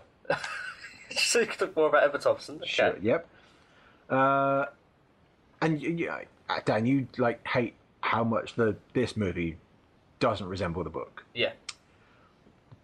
Buckle in, because the book is like 160 pages, and my pitch has fuck all else to do with the book. Great. Do you know what? Neither does mine. So my movie takes place at the research lab where Emma Thompson works, curing cancer. Yeah. And we start like the first one, sort of over the credits. We overhear newscasts. It sounds like your regular American news broadcast. The American sports team, they're on track to win the American sports that they play. Yeah. Back to you, Diane. And she's all like, "Oh, it's time to buy shares in insect repellent due to rising temperatures and an unusually high humidity rate. The mosquito population in New York is on the rise." Okay, I better tell this to my mate because he works there. Thank you. I don't know. Yeah. I mean, the mosquitoes are the only connection in my movie to the book. Right. So we open on a Mozzie flying above New York, sort of normal, everyday New York, above all the famous landmarks and whatnot, and it comes down on a large white building, the research lab. Right. And through a vent and inside, and as it crawls along the walls, we overhear a bit of backstory on Emma Thompson just to fill in the newcomers. Like, oh, she cured cancer. Oh, I don't like her. I don't trust her. Blah blah blah. And the mosquito flies into a room following a guy in a full hazmat suit and lands on something pale and grey and warm and drinks. We hear the roar and we pull out, and it's a Darkseeker. And we cut to Emma Thompson, and she's like, "Oh, this is experiment Stitch 626. It's a failure." 626. Yep, after Lilo and Stitch. And she presses the purge button. Things get like a cattle bolt through the Science brain or happened. something. Science happened. Kills the subject. Kills the test subject. head of the company, the money man, comes in and he's all to chew her out. He's all like, you promised me a cure. It'll be ready by now. PR, I've already booked interviews, etc., etc., etc. And he slaps his neck and he's like, damn mosquitoes. That money man becomes patient zero of the outbreak. Mm-hmm. Emma Thompson gets back to work and brings in another subject, and then we hear a commotion outside and it screams and a gunshot, and then security guard bursts through the door with a handgun drawn. How can he be patient zero if there's already infected people? Of the outbreak. Right, okay. Carry on. He's the guy that causes the outbreak. So we've got Darkseekers, but they're in a contained laboratory. Okay, I'm on the page now. Environment. So the security guard bursts through the door, handgun drawn. Donald Glover, why not? And the rest of the movie is these two making their way out of the building after it enters lockdown mode. And they pick up and lose survivors along the way. And that's pretty much the majority of the movie, just them escaping from this dark building in lockdown mode. And they eventually get outside, breathe a sigh of release, and Donald Glover, security guard, limps over to a payphone and starts to dial 911, and then Emma Thompson hangs up for him. And the final scene in the movie is the big Emma Thompson emotional scene that we need in every Emma Thompson movie. He's going to call the military to wipe the place clean, just fucking explode it off the face of the earth or whatever he's going to ask him to do. And she won't let him. Her research is in there. It's her life's work. She won't let him do that. She can fix it, and she grabs his gun, and she's not thinking clearly. He tells her, "You're not thinking clearly. I'm on the brink of curing cancer. You just want to stop that." She thinks he's the bad guy, and they have the big argument. Mm-hmm. And she lowers the gun, and Donald Glover thinks that he's won. And he goes to dial 911 slowly. He presses 9. She shoots him in the head, kills him dead. And we see a mosquito fly away. And the movie ends with the same newscast that opens the first movie, the exact same newscast. But now we see it in a new light. Emma Thompson, we know that she's, she hasn't killed cancer. She's lying. She is the villain of the series. She's a legend too. That's the name of my movie. It's Look Who's Legend 2. Fuck up. It can be directed by the guy who did 28 Weeks Later, Juan Carlos. So you picked something. You picked the lesser. Yep. Of the because I don't. It shouldn't look like a better film. A Danny Boyle film. Shouldn't look like that. It should be able to match the first one entirely in stone. But that is my sequel. That's my sequel pitch. Thank you for sharing. Look Who's Legend 2. Fuck you. TOO. Righto. Fantastic. Well done. Thanks. Thank you. Fantastic. Do you hear that, listeners? Oh, and also Deadpool's in it. Hey, no pandering. Yeah? Yeah. There was no pandering. I listened for one. There weren't one. Thank you. Right, my go. What? There weren't a panda in it, Dan. Oh, fuck you. Yeah. I'm tired. Do your fucking pitch. Right, okay. So, as I suppose should have said beforehand, this is based on the theatrical release, not the extended release. Yes. So mine is a direct sequel of that. As the last bit of the theatrical release is Anna's narration, I'm going to choose to show that as the moment Anna loses sight of Robert, she doesn't know what he then does. So she leaves before he blows up everything with a grenade. Mm-hmm. So that is just her filling in the blanks. So I Am Legend 1 is her in Vermont telling the story of Robert Neville. Right. Because that's not how grenades work. You don't pull a pin and then suddenly there's a big old fireball. Yeah. So she was using some creative license there to try and grow his legend, if you were. Right. So you're saying I Am Legend 1, the Will Smith version, is just Anna retelling the story in Vermont? It is, but the only fabrication, the only thing that isn't potentially true is that last 5 seconds. Okay. So Robert manages to chuck the grenade, and the force from that throws the Darkseekers back into him, which protects him from the brunt of the blast. So now my story from here on out is one of discovery and unlikely friendship. Okay. So Robert crawls out of the wreckage of his house. I'm just waiting for this to turn into like, and then the fucking Phantom Menace shows up, and I almost had something. I can see the car veering off the road through the barrier. right now, it sounds like you might have put effort in this month. Yeah, sounds like I could fucking Roll win. it back a sentence, Ashley. Roll it back a sentence. Carry Right, on. he crawls out of the wreckage of his house.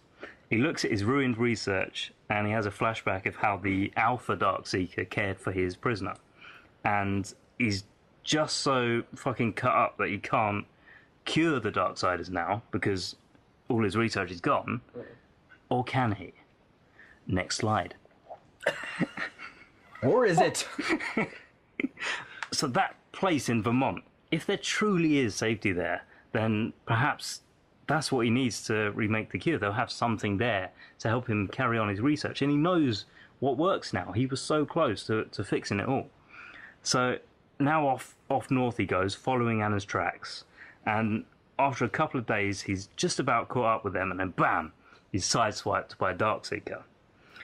And they're going mano a mano, but Robert's had a change of heart. He doesn't really want to kill this guy, so he's yelling at him, I can help you, I can save you. And he managed to subdue the Darkseeker, who eventually calms down as much as a Darkseeker can with his heart pumping a mile a minute. And now this story is about two completely opposite beings learning to trust each other, only able to travel at night until they reach their ultimate goal. And then they are both saved. Okay. Do you have a title or a director or anything? We Are Legend. Ah. Yeah. Motherfucker, that was my title. I forgot all about a Sorry, you title. can call it We Are Legend 2. No, I'll change it. I know what I'll call it instead. So now you have a new title, Dan. I do. What is your pitch? Okay, so as much as I hate this movie, I kept this pitch in universe. I didn't just go, it was all a dream and he woke up and the actual book just happened. I didn't do that. Wow. Was Deadpool in your movie? No, that's stupid. I was very tempted Is to do that. there, I don't know, fucking Jeff Goldblum in your movie? Who does Twitter love? Jeffrey Jones. So I was tempted to do that, but I didn't. So I decided, our movie will pick up where the last shot of the movie ends. Right, we kick off from that point. Her handing over the vial. Okay. So for the first bit, we see them knocking up and making a cure, right? Inoculating, and they make it work. So they start inoculating people with it. So they start taking it out, and she decides she wants to go with them to Ground Zero, right? She wants to go back there. She's like, well, some of my friends there, I kind of want to, pay homage to essentially what is this grave now. Yeah. So she goes there, and we find that these dark lurkers, what the fuck they were called. Dark Seekers. Sure, why not? These seekers, these catchers, these quaffle throwers. We find that the virus has progressed further, and their brain functions is coming back. We find their speech is coming back. Okay. Like she runs into them, we see that they're thinking, they're talking. We get hints as they're going through the city, as we see, they're rebuilding sort of rudimentary structures. Their speech isn't great, but they can talk. It's very stilted, very obvious. And then we see that, actually, they're growing past just being mindless. Things have changed. Something's happened to them to make it change, and suddenly they're more intelligent. So we see this creates like a class divide between people and vampires, because now they can talk, they can communicate, but they're still seen as second-rate people, monsters almost. So we see, and what I'd like to see is at first an attempt to try and rebuild a society with these creatures, I have a question. Go on. Is your title Dawn of I Am Legend? No, it's not Dawn of I Am Legend. Okay. I did borrow from Dawn, or pretty much any movie like District 9, whatever you want. Yeah. Eventually, this breaks down, and they start fighting. Obviously, the Dark Lurkers, Darkstalkers, Darksiders. Their fucking name, right? No, Zombo vampires. They seek out the dark. I call them vamps. They win. basically. They take over. You know, Well, naturally, because there's like 95% of the population. there's a lot of them, they're stronger, they're Yeah. better. And they take over it, and they're the natural progression of humanity. And that's pretty much what in the film is, you know, them taking over, but them not exactly being happy with it because, you know, they've seen what they were and they've seen them go extinct, and it doesn't make them feel any better, but that's what's happened. And that's where I'd end it. Is sort of like, well, they're on top of the food chain now. They're the dominant species. Okay. Again, only now it's instead of, you know, daylight savings hours, it's nighttime saving hours. You know? Okay. And I would call it They Are Legend. Okay. Yeah. That's my pitch. All a bit of a similar title theme, I think we've got going on. Well, it was called We Are Legend, and you fucking stole it. Is it the legend bit? The Am Legend that is similar in all of our titles? Well, except Funny for yours. that, yeah. Look Who's Look Who's Legend. Legend 2. Legend 2. It's a fantastic title, and I Do you want to add Electric Boogaloo to that? No. You don't want I'm to use not- your Electric no, I don't Boogaloo? want to break up my Electric use Boogaloo. a token. Okay. Right. Well, those are our sequel pitches. Indeed. You can find them. You can vote for your favourite sequel pitch. Where can you do that, Ashley? Come and host. You could do that on the Twitters, but I'm going to save that to the end because Sorry, what we need 'cause to we do... we never fucking remember to, so I thought I'd get it out now. Dickhead. What we're going to do... Twitter @FullStartsPod. One of those. What we're going to do now Yeah? is talk about whose go it is next. Who's going to break this vicious cycle? It's mine. Lewis, you don't have to mention what film we're going to watch, what modern film, because you can be nice and we can decide that amongst ourselves and Okay. be good boys. We could decide that. I know what modern film we're going to watch, though. Okay. I know that already. We don't need to discuss that. I would like to know in advance. I'll tell you in advance. Don't you worry. Fine, fucking say it. Say Ashley, I will break the cycle. it. Can I go? This film wasn't as horrendous to me as it was to Dan. I think the vicious cycle of us trying to one up each other on shit films is over because this was fine to me. It's been a good ride. Yeah, it's over. Don't But know it if I can overcome. is my pick next, and there's a couple of big movies coming out Yeah. in October, November time. We've got Thor, we've got Justice League. They're all coming out. Our local cinema is installing a 4DX screen, Yes. and all of that is irrelevant because next month we're watching Jigsaw. Ugh. What's that? The 9th Saw movie. That's the big modern release we'll be reviewing next month. I think it's Saw. I think it's 6 even, sorry. No, it's definitely more than 6. That's 8. Really? I'm pretty sure it's number 8. Yeah. Okay. So you guys might want to get up to speed. Fun I've bunch. only seen 2 and 3. I'm trying to alright. start a new horrific vicious cycle. And next month the full start will be, I haven't decided, I don't know, fuck it, Forrest Gump. Okay. What? That's What, not you- how this works. You decided the modern movie, you didn't decide your full what? Yep. Forrest Gump. That'll do. No, fucking dickhead, pick a movie. Forrest Gump. Forrest Gump. Forrest Gump. Forrest Gump. You got proof that had the No, sequel? it is. Yep. Yeah, there is proof. Okay, Yeah. fine. Forrest Gump. Join us next week. Jigsaw, Forrest Gump. Right. Where can I find us? Unless I change my mind and pick My Little Pony movie. Fuck off, fuck off, fuck off, fuck off. Thanks for listening, guys. I've been Ash, I've been Dan. I am Lewis, Lord of All. and you can continue listening to our stuff on iTunes, Podomatic, and SoundCloud. Plus, you can find us on Facebook, Twitter, and the social medias at Full Starts Pod. Thanks for listening, motherfuckers. No, Oh yeah, that's our listener names, no, isn't they're it? not. That's the thing we No, do. they're not. We were meant to decide on you, never did. Fucking. Bye, motherfuckers. No, I fucking hate the pair of you. Goodbye, everybody.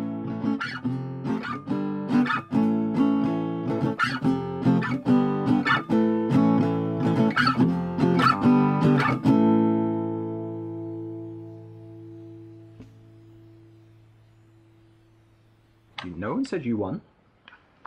I know I won. Unless I just did say that. You did. No. Yeah, then someone said you won, motherfucker, but you didn't deserve to because you're just pandering to the internet.